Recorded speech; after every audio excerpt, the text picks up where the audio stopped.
انسان نے ہم بستری کی اور سونا چاہتا ہے تو کیا کرے؟ مطلب غسل نہیں لینا چاہتا ہے، صبح لیں گے، فجر سے پہلے غسل لیں گے تو کیا کرے؟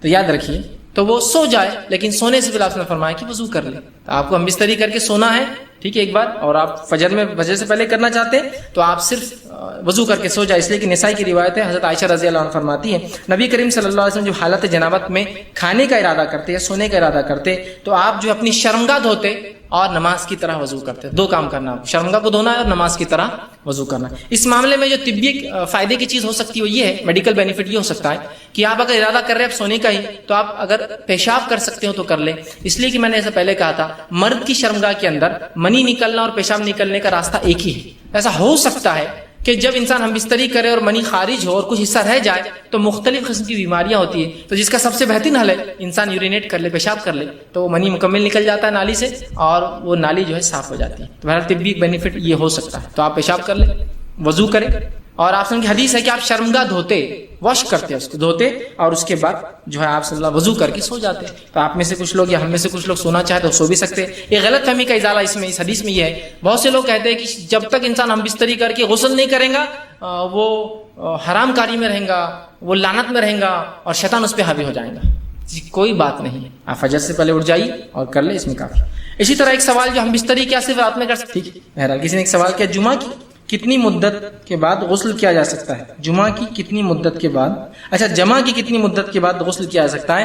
تو جمعہ کے بعد بہرحال ہم بستری کے بعد، اسی کوئی مدت نہیں ہے، آپ فجر سے پہلے کریں، میکس جس کو ہم کہہ سکتے ہیں، مطلب آپ رات میں جمعہ کیا، جو وقت آپ سو رہے تھے، جو آپ کے ٹائم تھا، اس کے فجر سے پہلے کر لیں. بس یہ مدت میں میکس کہہ سکتا ہوں، منیمم کچھ بھی ہو سکتی. ہاں اب اس میں کم از کم کیا مدت کا آپ لحاظ رکھیں؟ اتنا لحاظ رکھیے کہ مرد کی شرمگاہ سے منی پورا نکل جائے اور اس کے بعد کسی مادے کے نکلنے کا امکان نہ ہو. اس لیے کہ اگر نہانے کے بعد منی نکلے گا تو پھر غسل پھر سے کرنا پڑے گا. ٹھیک، تو اتنی دیر رک جائے جس کے اندر اندازہ ہو جائے. اور منی کی خصوصیت یہ ہوتی ہے کہ پہلے گاڑھا ہوتا ہے اور جیسے ہی وہ ماحول میں آتا ہے اور ملتا ہے تو وہ پگھلنا شروع ہو جاتا ہے، پتلا ہو جاتا ہے. تو شرمگاہ میں اللہ کا ہی فضل یاد رکھیے، ورنہ اگر وہ گاڑھا ہی رہتا تو شرمگاہ سے نکل نہیں پاتا تھا. تو نکلنے کے بعد جو خود بخود پتلا ہو کر باقی چیزیں نکلنا شروع ہو جاتی مادہ. تو بہرحال اتنی دیر آپ رکی رہیں جب وہ پورے نکل جائے، جس کے لیے مختلف وقت ہو سکتے ہیں، انسان اپنے اعتبار سے جانچ لے، آدھا گھنٹہ، 1 گھنٹہ، بہرحال وہ ڈیپینڈ ہے. بہرحال میں اس کے بارے میں کوئی واضح یا کلیئر بات نہیں کر سکتا ہوں، اس کے اعتبار کر لے. اس لیے کہ اگر اس نے فوراً کر لیا اور پھر منی نکلا اس کے بعد تو پھر غسل کرنا پڑے گا. ٹھیک ہے، تو پورا منی نکل جائے تو اس کے لیے وہ یہ کام کرے کہ انسان ہم بستری کرے اور ایسا ہم بستری کرے کہ پیشاب کو حصہ روک کے رکھے تو ابھی اس نے نہ کیا ہو.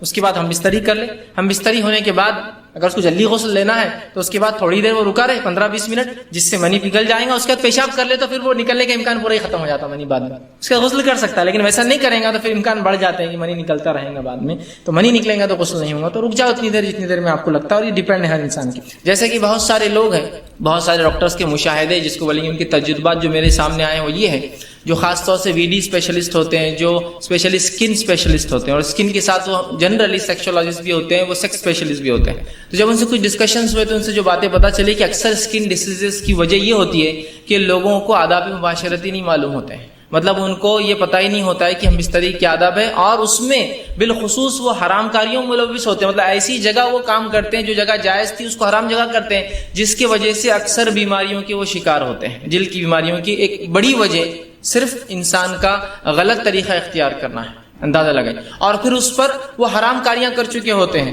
جس پر بیچاروں کی، جس کو ہم کہیں گے معصومیت یہ ہے کہ ان لوگوں کو علم ہی نہیں تھا کہ یہ چیز شریعتاً حرام ہے.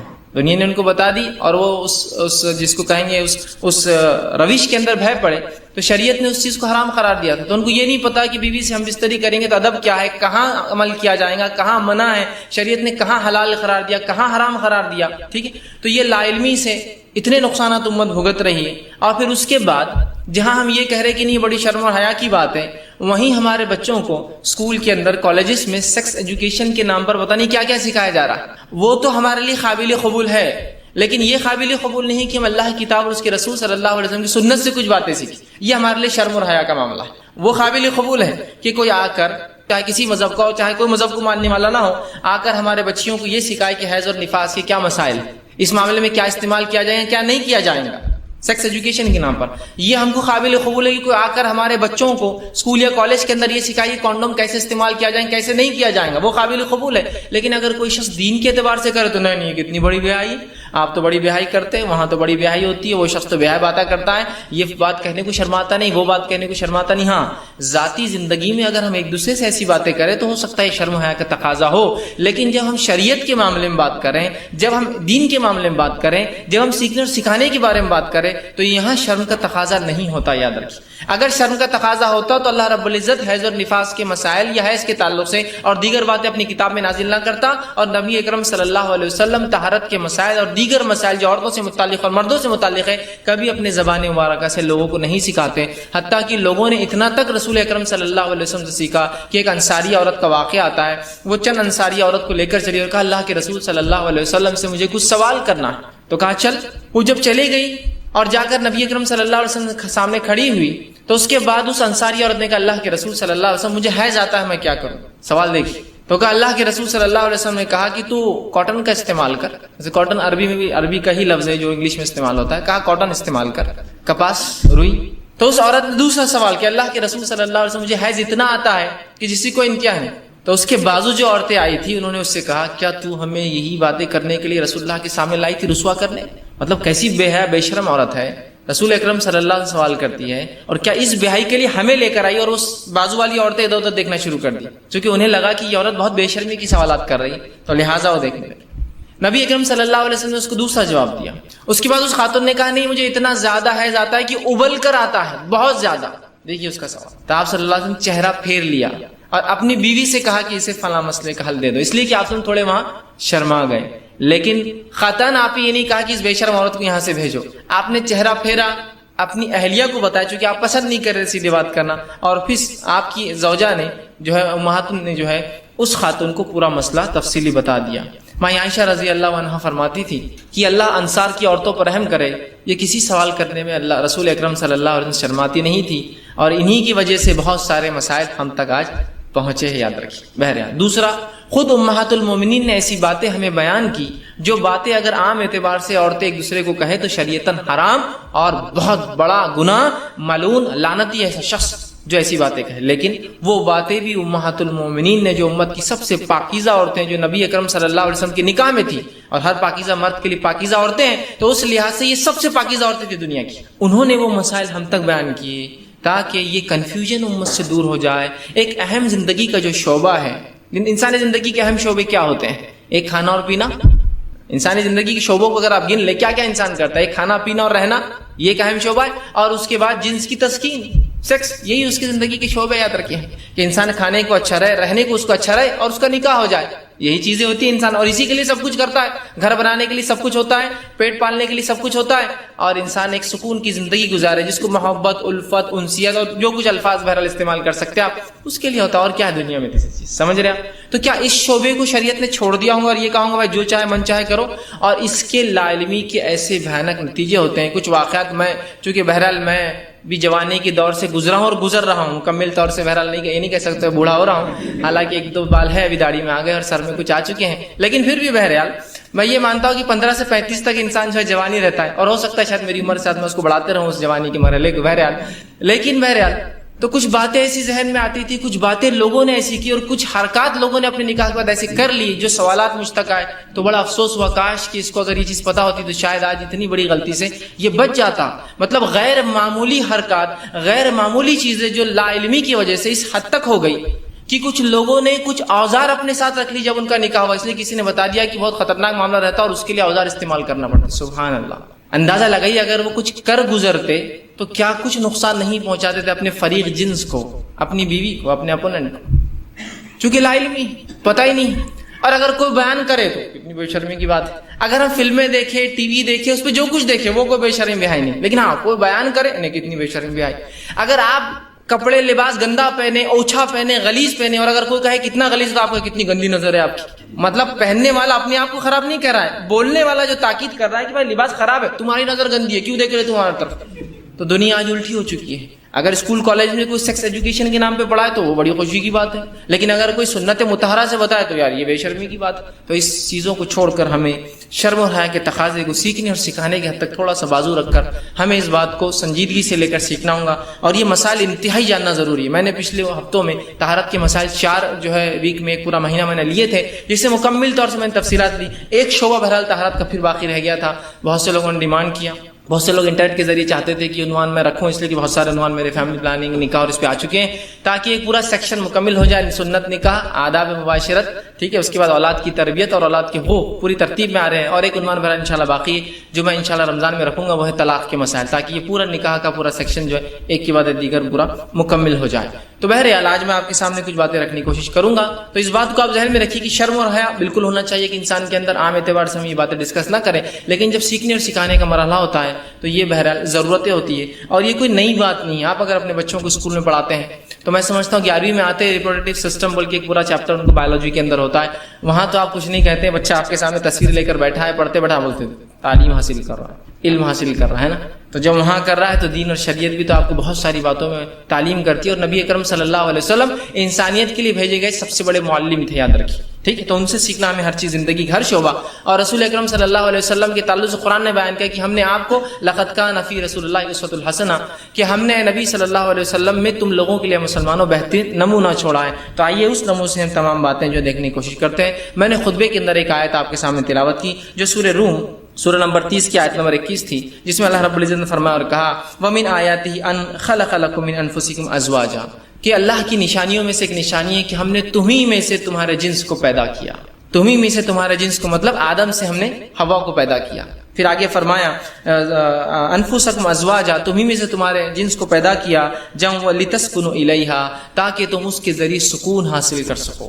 تو نکاح کا ایک مقصد، ہم بستری کا ایک مقصد، نکاح کرنے کا اور بیوی رکھنے کا ایک مقصد جو بتایا گیا وہ ہے لتسکنوا الیہا، تاکہ تم اس کے ذریعے سکون حاصل کر سکو۔ اور آگے فرمایا وجعل بینکم مودۃ ورحمہ، اور ہم نے آپس میں تمہارے درمیان الفت اور محبت ڈال دی ہے، ہم نے آپس میں تمہارے بیچ میں، میاں اور بیوی کے بیچ میں الفت اور محبت ڈال دی ہے۔ تو یہ آیت اس چیز کی دلیل ہے کہ اللہ رب العزت نے جو ہمیں مباشرت کی جو اجازت دی ہے، جیسا کہ مرد عورتوں سے اور عورتیں مرد سے، اور اس میں ظاہر سی بات ہے رشتے کی قید ہے میاں بیوی سے اور بیوی میاں سے، ٹھیک ہے، تو اس قید کے ساتھ جو ہمیں یہ رشتہ قائم کرنے کی اجازت دی ہے وہ اس لیے لتسکنوا الیہا، تاکہ ہم سکون حاصل کر سکیں۔ اور پھر اللہ نے جو ہمارے دل میں الفت اور جو ہے محبت جو ہے ایک دوسرے کے لیے ڈال دی ہے، اور یہ محبت اور الفت کا تقاضا ہوتا ہے جو کچھ ہم اپنی بیویوں کے ساتھ کرتے ہیں۔ دوسرا نبی اکرم صلی اللہ علیہ وسلم بیان کی حدیث کے اندر آتا ہے کہ زیادہ محبت کرنے والی، یا ایک حدیث میں الفاظ ہے ٹوٹ کر محبت کرنے والی عورتوں سے نکاح کرو اور زیادہ بچے دینے والی عورتوں سے نکاح کرو، ٹھیک ہے، اس لیے کہ میں روز قیامت تمہاری کثرت پر فخر کروں گا، تمہاری زیادتی پر فخر کروں گا۔ تو دیکھیے اب ظاہر سی بات ہے زیادتی پر فخر کرنا ہے، اولاد کی زیادتی ہو تو ایسی عورتوں سے نکاح کرو جو مردوں سے ٹوٹ کر، مطلب اپنے شوہروں سے، یاد رکھیے میں جب بھی اب عورت کا لفظ استعمال کروں گا تو بیوی کے ہی معنی میں ہوں گا یا بیویوں کے معنی میں ہوں گا، اور جب بھی مرد کا لفظ استعمال کروں گا تو شوہر کے معنی میں صرف ہوں گا، یاد رکھیے،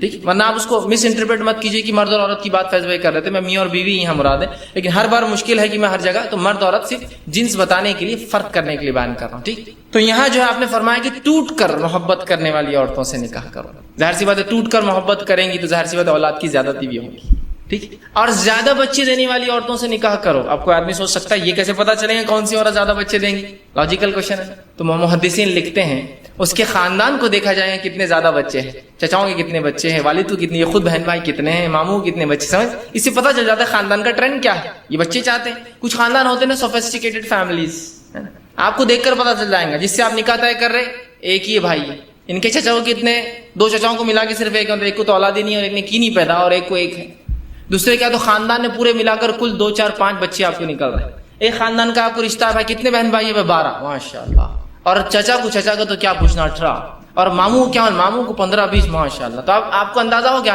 اس فیملی کا سسٹم ہے، تو اس خاندان کی لڑکی بھی ظاہر سی بات ہے اپنے لیے کم بچے پسند نہیں کریں گی نا، تو زیادہ یہ معنی میں ہے کہ آپ فیملی بیک گراؤنڈ دیکھیے، فیملی بیک گراؤنڈ سے آپ کو اندازہ ہو جائیں گے یہ لوگ کیا چاہتے ہیں، ٹھیک ہے۔ تو بہرحال زیادہ بچے دینے والی سے مراد یہ ہے، ظاہر سی بات ہے پیدا ہونے کے بعد ہی پتہ چلتا ہے، لیکن یہاں فیملی بیک گراؤنڈ دیکھیں گے آپ کیا چاہتے ہیں، یہ لوگ زیادہ بچے چاہتے ہیں کم بچے چاہتے ہیں۔ بہرحال تو یہ کہا، تو یہ حدیث کیا ہے بتا نہیں رہی ہے کہ جو ہے اس معاملے کے اندر کہ ہم جو ہے زیادتی اولاد کے لیے نکاح کریں خوب، اور اولاد کو پیدا کرے، یہ زیادتی جو ہے روز قیامت جو ہے رسول اکرم صلی اللہ علیہ وسلم کی فخر کا باعث، اور میں سمجھتا ہوں نبی کے فخر کی باعث کوئی چیز بنے اس سے بڑی کوئی بات نہیں ہو سکتی۔ مجبوریاں ایک الگ چیز ہے، حالات ایک الگ چیز ہے، صحت ایک الگ بات ہے، پھر اللہ کی تعالیٰ جو ہے کسی کو صحت حالات مجبور کر دے وہ الگ بات ہے کہ عام حالت میں آپ جو ہے اس کو زیادتی کو بہرحال پسند کریں۔ آئیے آگے، ٹھیک، تو یہ وضاحت میں نے بہرحال آپ کے سامنے کر دی۔ اب آئیے کچھ باتیں اب ہم سیکھتے ہیں۔ تو میں نے اس عنوان کو اس طرح سے باندھا ہے کہ آداب مباشرت کے اندر شروع کہاں سے ہوتا ہے؟ تو ظاہر سی بات ہے نکاح سے ہوتا ہے۔ پہلی بار انسان مباشرت، ہم بستری،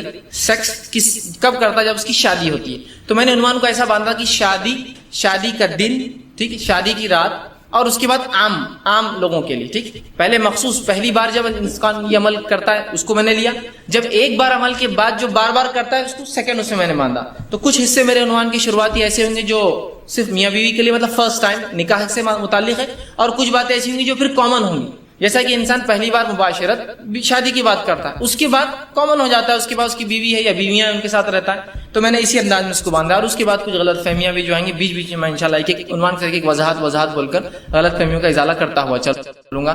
جو جس کو کہتے ہیں مطلب سوالات ہوتے ہیں، مس کنسیپشنس ہوتے ہیں، یا جس کو کہیں گے مس نوماز ہوتے ہیں، لوگ مختلف چیزوں کو مختلف نام دے کے مختلف بہانے اور مختلف باتیں کرتے ہیں، تو ان کو میں کلیئریفیکیشن انشاءاللہ عزیز بیچ میں کرتا جاؤں گا۔ سب سے پہلی چیز، جب انسان نکاح کرے تو اپنی بیوی کے ساتھ الفت اور محبت کا معاملہ رکھے، اور جب اس کا نکاح ہو تو پہلی رات جب پہلی بار ملے اسے کچھ تحفہ یا کچھ کھانے کی چیز دے۔ یہ سنت سے ثابت ہے، یاد رکھیں۔ نبی اکرم صلی اللہ علیہ وسلم کے تعلق سے آتا ہے، مسند احمد کی روایت ہے، اور اسماء بنت یزید جو ہے رضی اللہ عنہا اس کی راوی ہے، وہ کہتی ہیں اور فرماتی ہے کہ نبی اکرم صلی اللہ علیہ وسلم کا جب نکاح ہوا تو حضرت عائشہ رضی اللہ عنہا کو میں نے ہی تیار کیا، میں نے ہی آپ کو سجایا، میں نے ہی آپ کو تیار کیا۔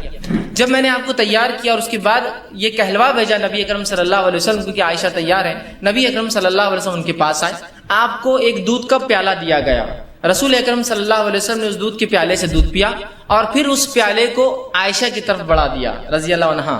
عائشہ نے وہ فرماتی ہے کہ تھوڑا ان کو شرم آئی، جھجک محسوس ہوئی، تو آپ نے انکار کر دیا۔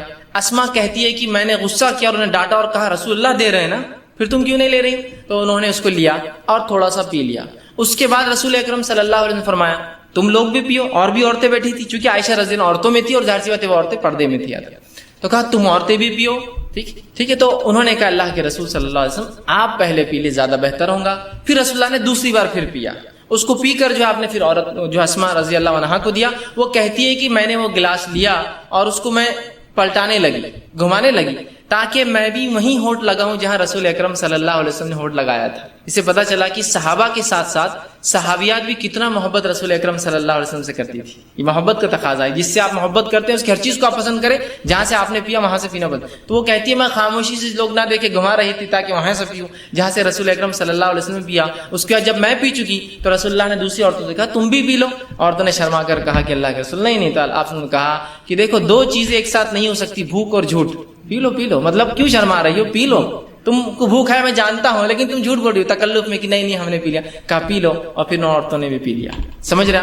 تو یہاں رسول اکرم صلی اللہ علیہ وسلم پہلی بار اپنی بیوی سے ملے عائشہ رضی اللہ عنہا، تو آپ نے کچھ دیا، مطلب کھانے پینے کی چیز، اور یہ بھی رحمت کا ایک حصہ کہ انسان کچھ کھلا پلا۔ بہت سے لوگ کنجوس ہوتے، کچھ کھلاتے پلاتے نہیں کسی کو، نہ اپنی بیوی کو، نہ بچوں کو، نہ کسی کو۔ تو بہرحال بیوی سے جب پہلی بار ملے تو کچھ کھانے پینے کا دے، کچھ بھی ہو سکتا ہے آج کے دور کے اندر، آپ مٹھائی لے جا سکتے ہیں، اینی تھنگ، مطلب کچھ بھی ہو سکتا ہے جو محبت اور الفت بڑھانے کے لیے۔ اور کھانا پینا ایک ایسی چیز ہوتی ہے جس کے کرنے سے لوگوں میں آپ کی طرف محبت مائل ہوتی ہے۔ آپ دیکھیے کسی کو آپ بلانا چاہتے ہیں، کسی سے کچھ کام کروانا چاہتے ہیں تو کیا کرتے ہیں؟ چلو ڈھابے پر، چلو کھانے پر، سر گھر پہ کب آ رہے آپ کھانے کی، تو پروموشن چاہیے آپ کو، ٹھیک۔ تو بہرحال کھانا ایک وہ ہے۔ تو یہاں شریعت نے کہا بیوی سے بھی الفت محبت کرو۔ تو پہلی بار جب آپ بیوی سے ملے تو چونکہ ہم بستری شروع ہوتی ہے اسی عمل کے بعد، اس لیے میں اس کو بھی رکھ رہا ہوں، تو کھلائے پلائے کچھ دے، اور یہ کچھ بھی ہو سکتا ہے، آپ کے علاقے، سماج، ماحول کے اعتبار سے چیزیں XYZ بدل سکتی ہیں، ٹھیک ہے، بہرحال تو کچھ نہ کچھ کرے۔ دوسری چیز، جب بیوی سے پہلی بار خلوت مطلب علیحدگی میں جہاں کوئی آپ کو نہ دیکھ رہا ہو، جب خلوت میں ملاقات ہو، تو آپ صلی اللہ علیہ وسلم نے فرمایا کہ جب خلوت میں بیوی سے پہلی بار ملے، اور یہ عمل ایک بار کے لیے ہے صرف، جو اب میں عمل بیان کر رہا ہوں، تو آپ نے فرمایا کہ جب ملے تو اس بسم اللہ کہے، اللہ کا نام لے، اور بیوی کا جو سر کا سامنے کا حصہ ہوتا ہے بالوں کا، ٹھیک، اس کو اپنے سیدھے ہاتھ سے پکڑے، ٹھیک، سیدھے ہاتھ سے پکڑے، سامنے کا سر کا جو بالوں کا حصہ ہوتا ہے ان بالوں کو سیدھے ہاتھ سے پکڑے، ٹھیک ہے، لیکن تکلیف دینی مطلب پکڑنا، آپ ظاہر سے اگر جمے ہیں تو ہاتھ رکھے، کھلے ہیں تو پکڑنا اچھی بات ہے، آپ حدیث میں آتا آپ نے پکڑا اس کو، ٹھیک، یہ آپ کھول بھی سکتے ہیں، اس میں کیا مسئلہ، بہرحال تو اس کو پکڑے اور پکڑنے کے بعد اللہ کا نام لے اور ایک دعا کرے جو کہ نبی اکرم صلی اللہ علیہ وسلم نے اس دعا جو ابو داؤد اور ابن ماجہ کی روایت ہے یہ دعا کرے. اور یہ دعا صرف ایک بار کرنا ہے آپ کو جب آپ خلوت میں پہلی بار اپنی بیوی سے ملیں گے, ہم بستری سے پہلے یاد رکھیں, اور یہ دعا کرے اللہم انی اسألک من خیرہا وخیر ما جبلتہا علیہ, اے اللہ میں تجھ سے اس کے خیر کا سوال کرتا ہوں اور جس خیر پر تو نے اسے پیدا کیا اس خیر کا سوال کرتا ہوں. اور پھر فرمایا علیہ واعوذ بک من شرہا وشر ما جبلتہا علیہ, اور میں پناہ مانگتا ہوں تجھ سے اس کے شر سے, اور میں پناہ مانگتا ہوں تجھ سے اس کے شر سے اور اس شر سے جس پر تو نے اس کو پیدا کیا ہے. ٹھیک ہے, تو بہرحال یہ ایک بار دعا کرنا ہے آپ کو. دیکھیے دعا کتنی دیکھیے اہم اور کتنی اچھی ہے کہ اللہ میں سوال کرتا ہوں تجھ سے اس کی خیر کا, اس خیر کا جس پہ تو نے اسے پیدا کیا ہے, اور اس خیر کا جسے پیدا کیا, اور تجھ سے پناہ مانگتا ہوں اس کے شر سے اور جس شر پہ تو نے اس کو پیدا کیا ہے. یہ پہلی بار آپ کریں گے. اس کے بعد اب جب ہم بستری کا ارادہ کرتے ہیں تو اس سے پہلے آپ ایک اور دعا کریں گے. یہ دعا کامن ہے, ہر آدمی کو ہر بار ہم بستری سے پہلے یہ دعا کرنی چاہیے. یہ بہت اہم دعا ہے. لوگ پوچھتے نہیں کرے تو کیا ہوا, نہیں کرے تو کیا ہوا, نہیں بولے تو کیا ہوا, بہت سی چیزیں ہوتی ہیں. تو میں ہمیشہ سوال کرتا ہوں لوگوں سے, چلیے آپ گاڑی چلاتے ہیں, کار ٹو ویلر چلاتے ہیں, اور ہاں سیٹ نہیں ہوئی تو کیا ہوا, ہارن نہیں ہوا تو کیا ہوا, انڈیکیٹر نہیں چلے تو کیا ہوا, مڈ گارڈ نہیں رہا تو کیا ہوا, ساری گارڈ نہیں رہا تو کیا ہوا, بمپرس نہیں رہے تو کیا ہوا, ہے نا. تو آپ بولتے نہیں اچھی نہیں دکھتی نا گاڑی. مطلب آپ کمپلیشن, دنیا میں ہر چیز کمپلیشن کی طرف چاہتے ہیں, مکمل کی طرف چاہتے ہیں. سنت میں کیوں نہیں چاہتے ہر چیز مکمل کی طرف جائے؟ وہاں نہیں کرے تو مطلب ہر بار نیگیٹو کیوں, پازیٹیو کیوں نہیں کہ کر لوں تو کیا, ہر بار نہیں کرے تو ویسا نہیں کرنا چاہیے. ٹھیک, تو یاد رکھیے یہ دعا پڑھے اور بہت خیر ہے اس دعا کے اندر. ٹھیک, تو آپ صلی اللہ علیہ وسلم جو ہے, معاف کرنا بہرحال وہ دعا سے پہلے ایک چیز میں بھول گیا تھا, وہ یہ کہ جب انسان ہم بستری سے ارادہ کرے تو اس سے پہلے نکاح کی رات جو ہے نماز پڑھنا بھی یاد رکھیے. یہ عمل بھی جو ہے صحابہ سے ملتا ہے, صحابہ سے ملتا ہے. ٹھیک, اس کے تعلق سے ایک روایت آتی ہے کہ میاں بھی اکٹھے نماز پڑھے. ایک جو ہے تابعین فرماتے ہیں, ابھی سعد ان کا نام تھا جو کہ غلام تھے, وہ کہتے ہیں میں نے غلامی کی حالت میں نکاح کیا اور اس کے بعد جو ہے ابو ذر غفاری رضی اللہ عنہ, ٹھیک ہے, اس کے بعد وہ کہتے ہیں کہ عبداللہ ابن مسعود اور حذیفہ بن یمان رضی اللہ عنہم کو دعوت دی. یہ صحابہ کو دعوت دی بڑے بڑے. یہ میرے پاس میری دعوت ولیمہ میں جو ہے دعوت میں نے دی نکاح کی, وہ میرے پاس آئے. جب میرے پاس آئے تو انہوں نے مجھ سے کہا کہ دیکھ جب تو اپنے بیوی سے قریب جانے کا ارادہ کر تو اللہ کا نام لے اور یہ دعا کر جو میں نے پہلے بتائی. اس کے بعد کہا کہ پھر تو اس کے ساتھ جو ہے 2 رکعت نماز پڑھ لے. تو آگے کھڑا ہو اور وہ پیچھے. یاد رکھیے مرد اور عورت بازو کھڑے رہ کے نماز نہیں پڑھ, چاہے میاں بیوی کیوں نہ ہو. تو آگے کھڑا رہے, وہ پیچھے کھڑی رہے اور تو 2 رکعت نماز پڑھ لے. اور پھر فرمایا اس کے بعد کیا کرنا ہے, تو بہتر جانے اور تیری بیوی بہتر جانے. ٹھیک, مطلب ان کو ایک سے ایجوکیٹ کیا بیٹھے بیٹھے دعوت میں کہ جو ہے تم جو ہے 2 رکعت نماز پڑھو. تو صحابہ سے یہ عمل ملتا ہے, تو کوئی شخص چاہے تو یہ عمل بالکل وہ کر سکتا ہے. ٹھیک ہے, کہ وہ جو ہے 2 رکعت نماز پڑھ سکتا ہے. جب 2 رکعت نماز پڑھ لی بہرحال, تو اس کے بعد جو ہے اب ہم بستری کا وقت آیا. اگر وہ اس کا ارادہ کرتا ہے تو سب سے پہلے دعا کرے. یہ دعا بڑی مشہور اور معروف ہے, صحیح بخاری کی روایت ہے اور بہت ساری کتب حدیث میں آتی ہے. آپ کرے بسم اللہ کا نام سے آپ شروع کریں, اللہم جنبنا الشیطان وجنب الشیطان ما رزقتنا. یہ دعا یاد رکھیں, چھوٹی سی دعا, یہ دعا کر لے بسم اللہ کے نام سے. اللہم جنبنا الشیطان, اے اللہ جو ہے ہمیں شیطان سے محفوظ رکھ. پھر آگے فرمائے وجنب الشیطان ما رزقتنا, اور اس چیز کو بھی شیطان سے محفوظ رکھ جو تو نے اس کے ذریعے رزق رکھا ہے. اور رزق سے یہاں مراد اولاد, مطلب اے اللہ مجھے اور میری بیوی کو شیطان سے دور رکھ اور جو ہے میری اولاد کو بھی شیطان سے دور رکھ. دیکھیے انسان جو ہے یہاں ہمبستری کر رہا ہے, یہاں اپنے بیوی کے ساتھ سونے کی بات ہو رہی ہے, یہاں سیکس کی بات ہو رہی ہے, اس کے بعد بھی یہاں تعلیم دی جا رہی ہے, ایجوکیٹ کیا جا رہا ہے اور کہا جا رہا ہے کہ ٹھیک ہے نفسانی خواہشات کو پورا کرنا ہے لیکن ہوس کے شکار مت بنو. یہاں بھی اللہ کا نام لے کے شیطان سے پناہ مانگی جائے گی. دیکھیے اس عمل میں بھی کیسا پاکیزہ اور کیسا مطہرہ یہ دین ہے, یاد رکھیں. بہرحال اب یہ دعا آپ نے کی, ٹھیک ہے, اب دعا کے بعد آپ بستری کر سکتے ہیں. لیکن یہ بات بہت ضروری ہے جو ہمیں سمجھنا ہے کہ جب شریعت نے مرد کو اجازت دی نکاح کی اور عورت کے ساتھ ہم بستری کرنے کی, تو یہ اجازت کو حاکم اور محکوم والا رشتہ نہیں ہے, مالک اور غلام والا رشتہ نہیں. سمجھ رہے آپ بات؟ ورنہ ہوتا ہی کہ جب یہ موقع انسان کو مل جاتا ہے مرد کو پہلی بار, تو وہ بالکل ایک عورت کو اپنا شکار سمجھتا ہے. ہر آدمی ایسا نہیں ہوتا لیکن کچھ لوگ ہوتے ہیں ایسے. وہ سمجھتا ہے وہ شکار ہے اور میں آقا ہوں اور یہ غلام ہے, میں حاکم ہوں اور یہ میری محکوم ہے. ٹھیک, اور لہٰذا وہ اس پر ٹوٹ پڑتا ہے جانوروں کی طرح. اندازہ لگائیے ایک عورت کے ساتھ اگر آپ یہ سلوک کریں گے جو آپ کی بیوی اور زندگی پر رہنے والی شریک حیات کہا جاتا ہے نا, بیوی شریک حیات مطلب لائف پارٹنر ہے, پوری زندگی آپ کے ساتھ شریک رہیں گی. اور اگر پہلی رات آپ ساتھ یہ بدتمیزی کریں گے کہ آپ بتائیں گے کہ میں نے نکاح خالص صرف اپنے ہوس کو پورا کرنا کیا, ٹھیک ہے. الفت اور محبت ایک چیز ہے, لو ایک چیز ہوتی ہے, کہ لسٹ ایک چیز ہوتی ہے انگلش کے اندر. اردو میں جیسے کہتے ہیں ایک محبت ہوتی ہے اور ایک ہوس ہوتی ہے. تو ہمیں محبت کی اجازت ہے, ہوس پوری نہیں کرنا ہے. ہمیں جو لو کی اجازت ہے، ہم کو لسٹ نہیں. ٹھیک ہے، انسان ظاہر سی بات ہے وہی عمل کر رہا ہے جو لسٹ میں ہوتا ہے، لیکن اس میں محبت کے تقاضے کے ساتھ کہ یہ میرا اپوننٹ پارٹنر ہے، میری بیوی ہے، اس کے ساتھ زندگی گزارنا ہے. ٹھیک ہے، تو یہ بات بڑی ہے ہمیں سمجھنا ہمارے لیے. تو انسان جو ہے جب اپنی بیوی سے تعلقات قائم کرے تو اس کو حاکم اور محکوم اور ظالم اور مظلوم والا رشتہ نہ بنا دے، بلکہ اس کو محبت اور الفت والا معاملہ رکھے. اور ہم بستری سے پہلے جو باتیں ہم کو رسول اکرم صلی اللہ علیہ وسلم اور صحابہ کے آثار مطلب صحابہ کے عمل سے پتہ چلتی، وہ یہ ہے کہ یہ لوگ فور پلے کرتے، ہم بستری سے پہلے کچھ بیوی سے کھیلتے. اور ایک روایت میں رسول اللہ صلی اللہ علیہ وسلم کی اس بات کا کھلا اشارہ آپ نے فرمایا، جب ایک صحابیہ کہ اللہ کے رسول میں نے ایک عورت سے نکاح کیا لیکن یہ مطلقہ ہے، مطلب اس کی شادی ہو چکی ہے اور یہ جوان تھے صحابی. تو اللہ کے رسول صلی اللہ علیہ وسلم فرمایا کہ تو نے کنواری لڑکی سے کیوں نہیں نکاح کیا تاکہ وہ تجھ سے کھیلتی اور تو اس سے کھیلتا. تو کہا اللہ کے رسول میری مجبوری تھی، میرے والدہ کا انتقال ہو گیا اور میری 3 چھوٹی چھوٹی بہنیں ہیں، اگر میں کوئی کنواری لڑکی لاتا تو وہ میری بہنوں کی دیکھ بھال برابر سے نہیں کر پاتی. جب میں نے ایسی عورت کو لایا نکاح میں جو مطلقہ ہے، اس کو پریویس ایکسپیرینس ہے زندگی کا، وہ زندگی سماج میں گزار چکی ہے، وہ میری بہنوں کی اچھی سے تربیت کر سکتی ہے. اس حدیث سے ایک بات اور پتہ چلی، نکاح میں بہت سارے مقاصد انسان رکھ سکتا ہے نکاح کے. تو ایک مقصد یہ بھی تھا ان کا کہ محبت کے ساتھ ساتھ بچیوں کے لیے کچھ، میری بہنوں کے لیے کچھ ایسی عورت آ جائے جو میری ان کی بھابھی ہو لیکن ایک ماں جیسا ہو. تو ظاہر سی بات ہے ایک کنواری لڑکی یہ سب نہیں کر سکتی تھی. ٹھیک ہے، لیکن اس حدیث میں رسول اللہ نے جو فرمایا تو اس کے ساتھ کھیل اور وہ تیرے ساتھ کھیلے. تو یہ محبت جو ہے یہ ہم بستری سے پہلے انسان فور پلے کرے، کھیلے اس سے، مطلب اس کو راضی کرے اور منوائے اس عمل کے لیے. اس لیے کہ ہیومن بینگ جو انسان ہوتے ہیں وہ میکینیکل عمل نہیں کر سکتے ہیں. میکینیکل سمجھتے مشینیں ہوتی، مشینوں کا معاملہ ہوتا ہے کہ آپ نے جب بٹن دباؤ میکینیکلی شروع ہو جاتی ہے، لیکن انسان جو ہوتے ہیں ویسے میکینیکل نہیں ہوتے. ان کو ذہنی تیار ہونا پڑتا ہے، پھر جسمانی فزیکل ریڈی ہونا پڑتا ہے، اس کے بعد انسان کچھ اعمال کر سکتا ہے. جیسے آپ کو کس سے ڈیل کرنا ہے کوئی انسان سے، تو بہت ساری باتیں ہوں گی، ملاقاتیں ہوں گی، ٹھیک ہے، اس کے بعد کوئی ڈیلنگ فائنل تک پہنچیں گے. سیم ویسے ہوتا ہے. تو اس بات کو ذہن میں رکھیں، اور بالخصوص پہلی رات میں تو آپ خاص طور سے اس کو یہ نہ کریں کہ ٹوٹ پڑنے کا معاملہ کرے، بلکہ سنت کو لحاظ رکھتے ہوئے، شریعت کا لحاظ رکھتے ہوئے، انسانی ذہنیتوں کا لحاظ رکھتے ہوئے، سامنے والے فریق کی، آپ کی بیوی کی عمر کا لحاظ بھی رکھ سکتے ہیں. ہو سکتا ہے کوئی انسان 40 سال کا اور نکاح 20 سال سے کیا ہو، جائز ہے بالکل. تو اب یہاں سمجھنا پڑے گا اس کی عمر کا تقاضا وہ کم ہے، تو ظاہر سی بات ہے سمجھ رہے ہیں بات کو. یہ تمام چیزیں آپ جو ہے ذہن میں انسان رکھیں.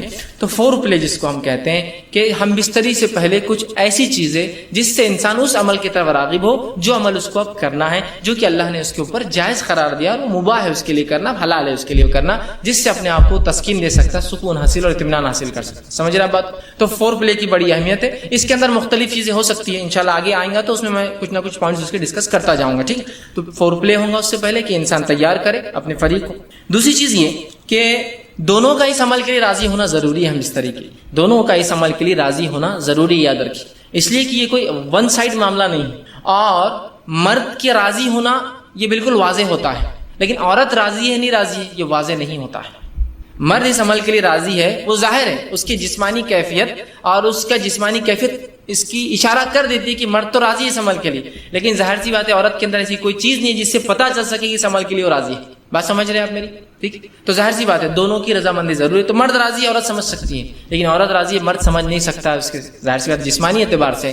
تو اس کو اس معاملے میں تیار کرنا ہوگا، اس کو اس معاملے میں پوچھ سکتے ہیں آپ، اس کو اس معاملے میں اس کی بھی حامی لے سکتے ہیں آپ. اور حامی اس کا ہاں ہر بار زبان سے بولنا نہیں ہے، کچھ باتیں آپ سمجھ سکتے ہیں جس کا ہاں ہوتی ہے، سمجھے نا، انسان کی آنکھوں کے اشارے، جسمانی ہوا جس سے انسان سمجھ سکتا ہے کہ اس کا معنی ہاں ہے. اس معاملے میں خواتین سے میری بالخصوص درخواست یا نصیحت جو ہوگی وہ یہ ہے کہ بہت ساری عورتیں، مرد تو راضی ہے اس عمل کے لیے، پہلے دن کی بات، جب ہم عام بات کر رہے ہیں تو یہ بات یاد رکھیے، اور یہ ہمیشہ کے لیے عام اعتبار سے بھی اور اس دن کے لیے بھی خاص بھی، نکاح کے رات بھی اور اس کے بعد بھی، کہ عورتیں جو ہے اپنی رضامندی کا بھی اپنے شوہر سے اظہار کرے. اگر وہ یہ نہیں کرتی تو بہت ساری طلاق کی صرف یہ وجہ بنتی، یاد رکھیے، کہ وہ کہتا ہے کہ میری بیوی میں سے کبھی راضی نہیں، آج تک اس نے ایک بار بھی مجھ سے جو ہے محبت کی بات نہیں کہی یا محبت کے لیے خود راضی نہیں ہوئی. تو عورتوں کو بھی اس معاملے میں آگے حصہ لینا پڑے گا بڑھ کر، چونکہ یہ ایک ایسی چیز ہے جس میں صرف مرد شامل نہیں ہے. اگر عورت اپنا حصہ نہیں رکھیں گی تو مرد کے لیے، میں معاف کرنا الفاظ اگر میرے سخت لگ رہے ہو تو، لیکن سمجھیے اس بات کو، مرد کے لیے صرف آپ ایک کھلونا ہو جائیں گے، اس کے علاوہ آپ کی کوئی حیثیت نہیں باقی رہے گی. حضرت رسول اللہ کیا فرما رہے ہیں کہ تو اس کنواری سے نکاح کرتا تو وہ تجھ سے کھیلے اور تو اس سے کھیلے. دیکھیے الفاظ غور کیجیے حدیث کی، دونوں کے لیے کہا، یہ نہیں کہا کہ تو اس سے کھیلے، وہ تجھ سے کھیلے اور تو اس سے کھیلے. تو یہاں رسول اللہ صلی اللہ علیہ وسلم اشارہ کر رہے ہیں کہ اگر کنواری ہوتی تو وہ تجھ سے کھیلتی، مطلب وہ ایک پارٹ بنتی اس گیم کا، وہ اس کھیل کے اندر تیری حصے دار بنتی، شریک بنتی. تو یہ باتیں یہ بیاہی، اب دیکھیے بہت سی بار میں سمجھتا ہوں شوہر کے ساتھ کمرے میں رہ کے بھی آپ بیاہی کا سوچیں گے تو میں سمجھتا ہوں اب کوئی تقاضے باقی نہیں رہے. یہاں بیاہی اور حیا کچھ نہیں ہے، اب آپ کا شوہر ہے وہ، یہ آپ کو سمجھنا پڑے گا.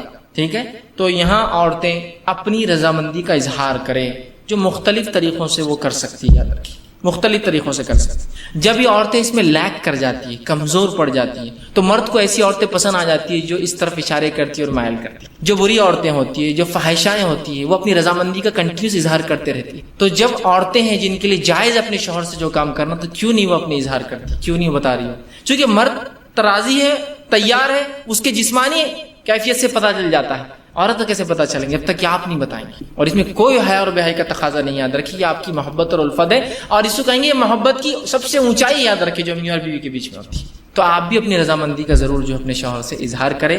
ٹھیک ہے، ورنہ اکثر طلاقوں کی وجہ یہ بنتی ہے کہ بیوی، شوہر کا دعویٰ ہے کہ بیوی نے آج تک فلاں نہیں کیا، اور پھر وہ الزام لگاتا ہے اس کا سیکس کمزور ہے، یا اس کی قوت باہ اس میں نہیں ہے، اور فلاں نہیں ہے اور فلاں نہیں ہے. تو وہ سب طرف کیوں جا رہے ہیں؟ شریعت نے آپ کو بتا دیا، رسول اللہ صلی اللہ علیہ وسلم کہہ رہے ہیں. اور ظاہر سی بات ہے ہر چیز کھول کر بیان کرنا ضروری نہیں. کیا اتنا کافی نہیں تو اس سے کھیلے اور وہ تجھ سے کھیلے؟ اتنا کافی نہیں ہے ہمارے لیے سمجھنا؟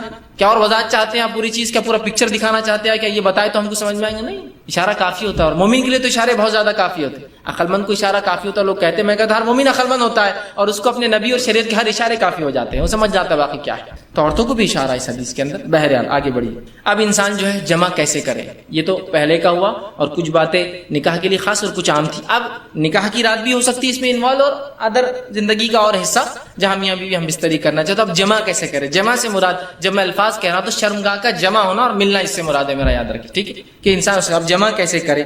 اس کے تعلق سے بہت ساری غلط فہمیاں ہوتی ہیں، انشاءاللہ آج اس کے ازالے کرنے کی کوشش کروں گا. اب انسان اپنی بیوی سے کیسے جمع کر سکتا ہے؟ آئیے اللہ رب العزت کا جواب اپنی کتاب، اس کی کتاب میں جو اس نے دیا اس سے ہم شروع کرتے ہیں. اللہ رب العزت فرماتا اور کہتا ہے سورہ بقرہ سورہ نمبر 2 آیت نمبر 223، اور فرماتا ہے نساء حرث لکم فاتوا حرثکم ان شئتم. کہ اللہ فرماتا اور کہتا ہے تمہاری عورتیں تمہارے لیے کھیتیاں ہیں، اور تم جس طرح سے چاہو اپنی کھیتیوں میں آؤ. تمہاری عورتیں تمہارے لیے کھیتیاں ہیں. جیسا ایک کسان اپنے کھیت میں بیج ڈالتا ہے تاکہ اس سے فصلیں نکلے، تو تمہاری بیویاں تمہاری اولادوں کی پیدا ہونے کی وجہ ہے نا، اس کے بغیر کیسا ہو؟ تو تم جو ہے اللہ رب العزت فرما رہا ہے کہ تم جو ہے پھر جہاں سے چاہو وہاں سے اپنے بیویوں میں داخل ہو. ٹھیک، اب اس کے تعلق سے کیا واقعہ آتا ہے اس کے شان نزول میں رکھ دیتا ہوں، تو وہ پہلی بات بالکل انشاءاللہ جو آیت ہے وہ واضح ہو جائیں گی، کلیئر ہو جائیں گے. آئیے جو ہے صحیح بخاری کی روایت ہے، جابر رضی اللہ عنہ فرماتے اور کہتے ہیں یہودی جو ہے یہ بات کہا کرتے تھے کہ آدمی اگر اپنی بیوی سے شرمگاہ میں اگلے حصے میں جہاں سے اولاد پیدا ہوتی ہے، ٹھیک ہے، وہاں اگر ہم بستری پیچھے سے کھڑے رہ کر کرے، پیچھے ہو کر کرے بیوی کے، سمجھ رہے بات کو، کہ اپنے بیوی سے صحیح جگہ مطلب شرمگاہ کا اگلا حصہ اس میں ہم بستری کرتا ہے جہاں سے اولاد پیدا ہوتی ہے، لیکن پیچھے سے کھڑے رہ کر کرتا ہے، تو اس سے اولاد بھینگی پیدا ہوتی ہے. مطلب آنکھیں اس کی سکوئن جس کو کہتے ہیں، مطلب آنکھ ڈھلتی ہوئی یا دونوں آنکھ ڈھلتی ہوئی ہوتی ہے، بانگا جس کو عام زبان میں کہتے ہیں، ٹھیک ہے، یہ بھینگا جس کو بولتے ہیں، تو ویسا پیدا ہوتا ہے. جب یہ بات صحابہ تک پہنچی تو صحابہ نے رسول اللہ سوال کیا، اللہ کے رسول، یہودی کہتے ہیں کہ ایسا اگر کرنے سے بچہ بھینگا پیدا ہوتا ہے، سکوئنٹ ہوتی ہے اس کی آنکھیں، ڈھلتی ہوئی ہوتی ہے، خراب ہوتی ہے، دونوں بیچ میں آ جاتی ہے. تو آپ صلی اللہ علیہ وسلم نے اس کے جواب میں اللہ رب العزت نے یہ آیت نازل کی. جب یہ آیت نازل ہوئی تو آپ نے فرمایا اور کہا آگے سے یا پیچھے سے مگر مقام پیدائش میں.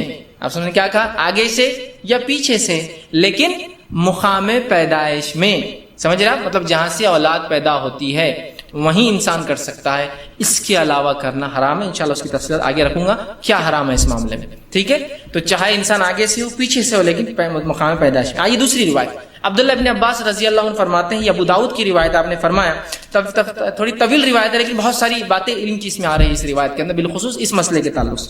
وہ کہتے ہیں مدینہ میں انصار جو ہے یہودیوں کی اتباع کرتے تھے، کیونکہ انصار تو مشرک تھے، ان کے پاس کوئی عقیدہ نہیں تھا یہ تو، لیکن اہل کتاب کو یہ بڑا اونچا سمجھتے چونکہ وہ کتاب کے حامل لوگ تھے، تو ہر چیز میں وہ یہودیوں کو فالو کرتے. حتیٰ کہ یہودی اپنے بیویوں کو چت لٹاتے، مطلب چہرہ اوپر اور عورت لیٹی ہے، اور اس کے بعد ہم بستری کرتے، تاکہ اس سے کیا ہوتا ہے، سطر کے لیے بھی اچھا ہے. انسان جب مرد لیٹ جاتا ہے عورت پہ تو پوری ڈھک بھی جاتی ہے، تو طہارت کے لیے بھی اچھا ہوتا ہے، اور سطر پوشی کے لیے بھی خامہ کا زیادہ سطر کھلتا نہیں ہے، اچھا ہوتا ہے. تو یہودی صرف اس پوزیشن کو، اس طریقے کو حلال مانتے تھے. چونکہ انصار رسول اللہ صلی اللہ علیہ وسلم کے آنے سے پہلے، اسلام سے پہلے ان کو دیکھتے تھے، ان کو فالو کرتے تھے، اس معاملے میں بھی یہودیوں کو فالو کرتے تھے کہ نہیں یہودی بول رہے تو یہ اہل کتاب ہے، ان کے پاس ایک دین دھرم تھا جو اللہ کی طرف سے آیا، تو لہٰذا ان کو فالو کرنا چاہیے، تو اس معاملے میں ان کی بھی اتباع کرتے تھے۔ عبداللہ ابن عباس رضی اللہ عنہ فرماتے ہیں لیکن ہم جو مہاجر تھے، ہم مکے والے لوگ، مکے کے جو لوگ تھے، وہ مختلف قسم سے اپنے بیویوں سے تعلقات قائم کرتے، آگے سے پیچھے سے لٹا کر، ہاتھوں پہ ان کو کھڑے کر کے، مختلف چیزوں سے، اور جنس کی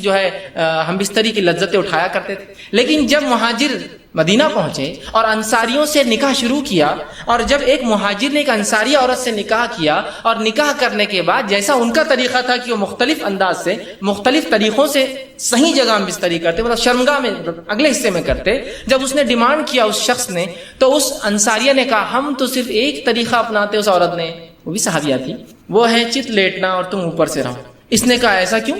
ہم تو مختلف چیزیں کرتے ہیں، جس کو عام زبان میں بہرحال آسن کہتے ہیں، لوگ بہرحال سمجھتے ہیں آسن کہتے ہیں، اس کو شاید سنسکرت کا لفظ ہے، یہ ہندی کا لفظ ہے، بہرحال تو ہم تو مختلف کرتے ہیں۔ تو انہوں نے کہا نہیں میں تو یہ کرنے نہیں دوں گی، جھگڑا بڑھ گیا، اس نے کہا میں تو ایسے ہی کروں، اس نے کہا ہمارے پاس یہ طریقہ نہیں، اور بات رسول اکرم صلی اللہ علیہ وسلم پہنچ گئی، اور پھر یہ آیت نازل ہو گئی، تمہاری بیویاں تمہاری کھیتی ہے، تم جہاں سے چاہو، مطلب جو مہاجر کر رہے تھے صحیح کر رہے تھے، مختلف پوزیشنز ہو سکتے ہیں، لیکن اگلے حصے میں صرف پیدائش کے حصے میں انسان کر سکتا ہے۔ تو یہ روایت میں بہرحال بہت ساری باتیں آ گئی، اور بہت ساری باتوں کا جواز ہمیں مل گیا ہے۔ آگے آئیے، اب اس معاملے میں انسان جمع جو کرے، ہم بستری کرے، تو لیٹ کر سکتا ہے، لیٹنے میں جتنی پوزیشنز ہو سکتی ہے وہ استعمال کر سکتا ہے، شرط ایک ہی ہے، وہاں انسان اپنی شرمگاہ کو داخل کرے، عورت کی شرمگاہ میں جہاں سے اولاد پیدا ہوتی ہے، ٹھیک ہے، وہی ایک جگہ ہے۔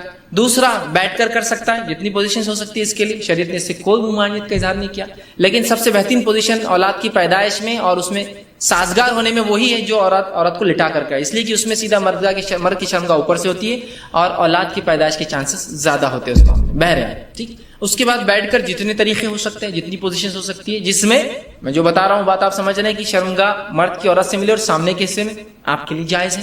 اسی طرح کھڑے رہ کر جو کچھ ہو سکتا ہے، اس میں کوئی ممانعت نہیں ہے، کراہت ہو سکتی ہے، ناپسندگی ہو سکتی ہے، لیکن ممانعت کسی میں بھی نہیں، حرمت کسی میں بھی نہیں، بیٹھ کر، لیٹ کر، کھڑے رہ کر کچھ بھی ہو سکتا ہے۔ ابھی بات کا ازالہ میں کر دوں، بہت سے لوگوں نے عجیب عجیب باتیں لکھ دی، اللہ ان پر رحم کرے، جس کی وجہ سے امت کو خامخواہ ایسی مشکلات اور تکلیفوں میں ڈالا جو شریعت نے نہیں دی، کہ کھڑے رہ کر کرے تو اولاد لنگڑی پیدا ہوتی ہے، بیٹھ کر کرے تو اولاد فلاں پیدا ہوتی ہے، پیچھے سے کرے۔ آج بھی میں کہہ رہا ہوں کہ اگر کوئی لڑکا بہنگا آ جاتا ہے جس کی آنکھیں اسکوئنٹ ہو، اس کی آنکھیں برابر نہ ہو، تو عورتیں جس کو دھکا دے کے ہستی مجلس ان کے ماں باپ نے کیا کر رہے تھے، دیکھو بچہ، آج بھی میں کہہ رہا ہوں کیسی عجیب بات ہے، شریعت کلیریفیکیشن دے رہی ہے، قرآنی آیتیں نازل ہو رہی ہے، اس کے بعد بھی کہ ہماری اب عقلوں کا کیا بھائی، علم کی کمی ہی یہ سب چیزوں کی وجہ ہے۔ لا علمی جو نقصان پہنچاتی ہے نا، وہ کوئی چیز، کوئی ہتھیار، کوئی دشمن آپ کو جو نقصان نہیں پہنچائیں گے نا، آپ کی اور ہماری لا علمی اسلام کے تعلق سے نقصان پہنچاتی ہے۔ بہرحال تو کوئی بھی پوزیشن اختیار کر سکتی، کوئی ممانعت کسی بھی پوزیشن کی ثابت نہیں ہے، ٹھیک۔ اسی طرح سیکنڈ چیز، ہم بستری کے اندر بیوی کو چومنا اور بوسہ لینا جسم کے ہر حصے کو جائز ہے، تمام اعضاء کو چومنا یا بوسہ لینا آپ کے لیے جائز ہے۔ اس کے مختلف طریقے ہو سکتے، وہ تمام جائز ہے۔ بوسہ لینے کے مختلف طریقے ہو سکتے، پورے جائز، انسان مختلف سر پہ لیتا ہے، پیشانی پہ لیتا ہے، گال پہ لیتا ہے، اور ہونٹ پر لے سکتا ہے، تمام جائز ہے۔ اس کے علاوہ جسم پر لے سکتا ہے، جائز ہے، تمام جسم پہ بوسہ لینا اور چومنا جائز ہے، انکلوڈنگ ایوری تھنگ میں کہہ رہا ہوں، ٹھیک۔ اس کے بعد دوسری جو غلط فہمی ہوتی ہے، لوگ سوال کرتے ہیں، وہ یہ ہے کیا میاں بیوی ایک دوسرے کے جسم کو تمام حصوں کو ہاتھ لگا سکتے ہیں؟ تو ہاں، میاں اور بیوی اپنے جسم کے تمام حصوں کو ہاتھ لگا سکتے ہیں، انکلوڈنگ ملا کر اپنی شرمگاہ کا اگلا اور پچھلا حصہ ہاتھ لگانے میں اجازت ہے۔ اسی طرح میاں اور بیوی اپنے جسم کے تمام حصوں کو دیکھ سکتے ہیں، انکلوڈنگ اگلا اور پچھلا حصہ شرمگاہ کا۔ کوئی نہ دیکھنا چاہے اس کا اپنا مسئلہ ہے، اس کی اپنی طہارت میں اس کا اعلیٰ مقام ہے، لیکن اسی کوئی حرمت اور کراہت ثابت نہیں ہے، یاد رکھیے۔ اس لیے کہ آپ سے سوال ہو اللہ کے رسول ہم نے بیویوں کا کیا دیکھے اور کیا نہ دیکھے، تو کہا تم اپنے بیویوں کا سب کچھ دیکھ، اپنے بیویوں کا جو چاہو سب کچھ تم دیکھ سکتے۔ تو حدیث نے کھلی آپ کو اجازت دے رکھی، چھونے کے معاملے میں تمام اعضاء اور دیکھنے کے معاملے میں تمام اعضاء۔ یہ بات اس لیے کہہ رہا ہوں کہ بہت سے لوگوں نے پتہ نہیں ایسی باتیں کہہ دی، اللہ رحم کرے، کہاں سے لائے مجھے نہیں پتا، کہ اگر بیوی کی شرمگاہ دیکھی تو اولاد بگڑی بھی پیدا ہوتی ہے۔ ارے اللہ، تو کیسے ریسٹرکشنز ہم دے رہے ہیں جو ریسٹرکشن شریعت کے نہیں ہیں، کیسے، مطلب سوچیے نا آپ، کیسی عقل کام نہیں کرتی کہ ایسے ریسٹرکشن ہو سکتے، ٹھیک۔ تو لہٰذا اس بات کے تعلق سے لوگ بہت سوال کرتے ہیں، میں نے ایسا کلیریفیکیشن پورا بہرحال سوال کے تعلق دے دیا۔ دونوں ہی چیز یاد رکھیں، چھونے کے معاملے میں اور دیکھنے کے معاملے میں میاں اور بیوی کمپلیٹ رائٹ ہے، کمپلیٹ حق ہے وہ جو چاہے اس معاملے میں کر سکتے ہیں. ٹھیک ہے. اب آئیے اس معاملے میں ہم بستری میں منائی کس چیز سے ہے وہ بھی دیکھ لیں, اور افضل کب اور کہاں اور کیسے ہے, ٹھیک, وہ بھی ایک دیکھ لیتے ہیں. آئیے آگے بڑھیے. تو اس معاملے ہم بستری میں دبر پیچھے سے مطلب شرمگاہ کے پچھلے حصے میں عورت کے داخل ہونا حرام ہے, جس کو عام زبان میں کہیں گے پیخانے کی جگہ. ٹھیک. عورتوں کے جو شرمگاہ ہوتی ہے وہ مردوں کے مقابلے میں مختلف ہوتی ہے اس معاملے میں کہ مرد کی شرمگاہ کا ایک ہی حصے سے پیشاب بھی نکلتا ہے اور منی بھی نکلتا ہے, لیکن عورتیں مختلف. تو عورتوں کے پیشاب کی جگہ الگ ہوتی ہے اور شرمگاہ الگ, جہاں اولاد پیدا ہوتی ہے وہ جگہ الگ ہوتی ہے, اور پیخانے کی جگہ الگ ہوتی ہے. تو مردوں میں 2 ہی حصے ہیں جہاں سے نکلتا, عورتوں میں 3 ہوتے ہیں. تو یاد رکھیے مرد کے لیے عورت کی جو ہے شرمگاہ کے علاوہ کوئی بھی عمل کرنا درست نہیں, اور بالخصوص دبر کی تو حرمت شریعت نے اتنی سخت ثابت کی. مسند احمد کی روایت جو ہے ام سلمہ رضی اللہ عنہ فرماتی ہیں, جب مہاجرین انصار کے پاس مدینہ آئے تو ان کی عورتوں سے جو ہے شادیاں رچائی. مہاجر عورتوں کو زمین پر لٹا کر یا ان کے ہاتھ کو زمین پر رکھ کر گھٹنوں کے بل ان کو کر جمع کرتے تھے, فائدہ اٹھاتے تھے. مہاجرین میں سے ایک آدمی نے انصار کی عورت سے نکاح کر لیا اور ارادہ کیا کہ ویسے ہی کام کرے جیسا وہ ان کے پاس چلن تھا کرے. تو اس نے انکار کر دیا اور کہا جب تک رسول اکرم صلی اللہ علیہ وسلم پوچھ کر نہیں آؤں گی, عمل نہیں کرنے دوں گی. اس نے کہا ٹھیک ہے جا پوچھ کر آ جا. وہ عورت صبح ہونے کے بعد رسول اکرم صلی اللہ علیہ وسلم کے پاس پہنچی. جب خدمت میں پہنچی تو بڑی شرم آئی, کیسے پوچھوں کیسے پوچھوں. تو ام سلمہ رضی اللہ عنہا جو آپ کی بیوی تھی ان سے کہا کہ ذرا آپ رسول اللہ سے پوچھ دیجئے نا کہ یہ عمل کیا جائز ہے. تو آپ صلی اللہ علیہ وسلم نے یہ آیت پڑھی جو آیت نازل ہوئی تھی سورہ بقرہ کی, میں نے پہلے رکھ دی, نساؤکم حرث لکم فاتوا حرثکم انا شئتم, تمہاری بیویاں تمہاری کھیتی ہے, جہاں سے چاہو داخل ہو جاؤ. جو ہے اور وہ آگے اللہ کے سنا نہیں مگر ایک ہی جگہ مقام پیدائش کا داخل ہو, لیکن نہیں مگر ایک ہی جگہ مقام پیدائش. تو اس سے پتہ چلا دبر میں داخل ہونا, پیخانے کی جگہ یا انال سیکس جس کو کہتے ہیں, شریعت میں حرام ہے, اور اتنا سخت حرام ہے کہ اس کی حرمت کے تعلق سے 3 ہی حدیثیں رکھتا ہوں آپ کے سامنے. پہلی حدیث آپ سے فرماتے ترمذی اور ابن حبان کی روایت, آپ نے فرمایا اور کہا اللہ تعالیٰ ایسے آدمی کی طرف نہیں دیکھیں گا یا دیکھنا گوارا نہیں کرے گا جو اپنی بیویوں سے دبر میں جمع کرتا تھا, پیخانے کی جگہ جو ہے جمع کرتا تھا. اس کی طرف دیکھنے والا نہیں, اللہ قیامت. اللہ کا نہیں دیکھنا مطلب اللہ کا رحم نہیں کرنا. دوسری روایت ابو داؤد کی روایت آپ سے فرماتے وہ آدمی ملعون ہے, اللہ کے نزدیک لعنتی ہے, فرشتوں کے نزدیک لعنتی ہے, انسانوں کے نزدیک لعنتی ہے, جو فرماتے ہیں جو محاش یعنی دبر میں عورت کے داخل ہو.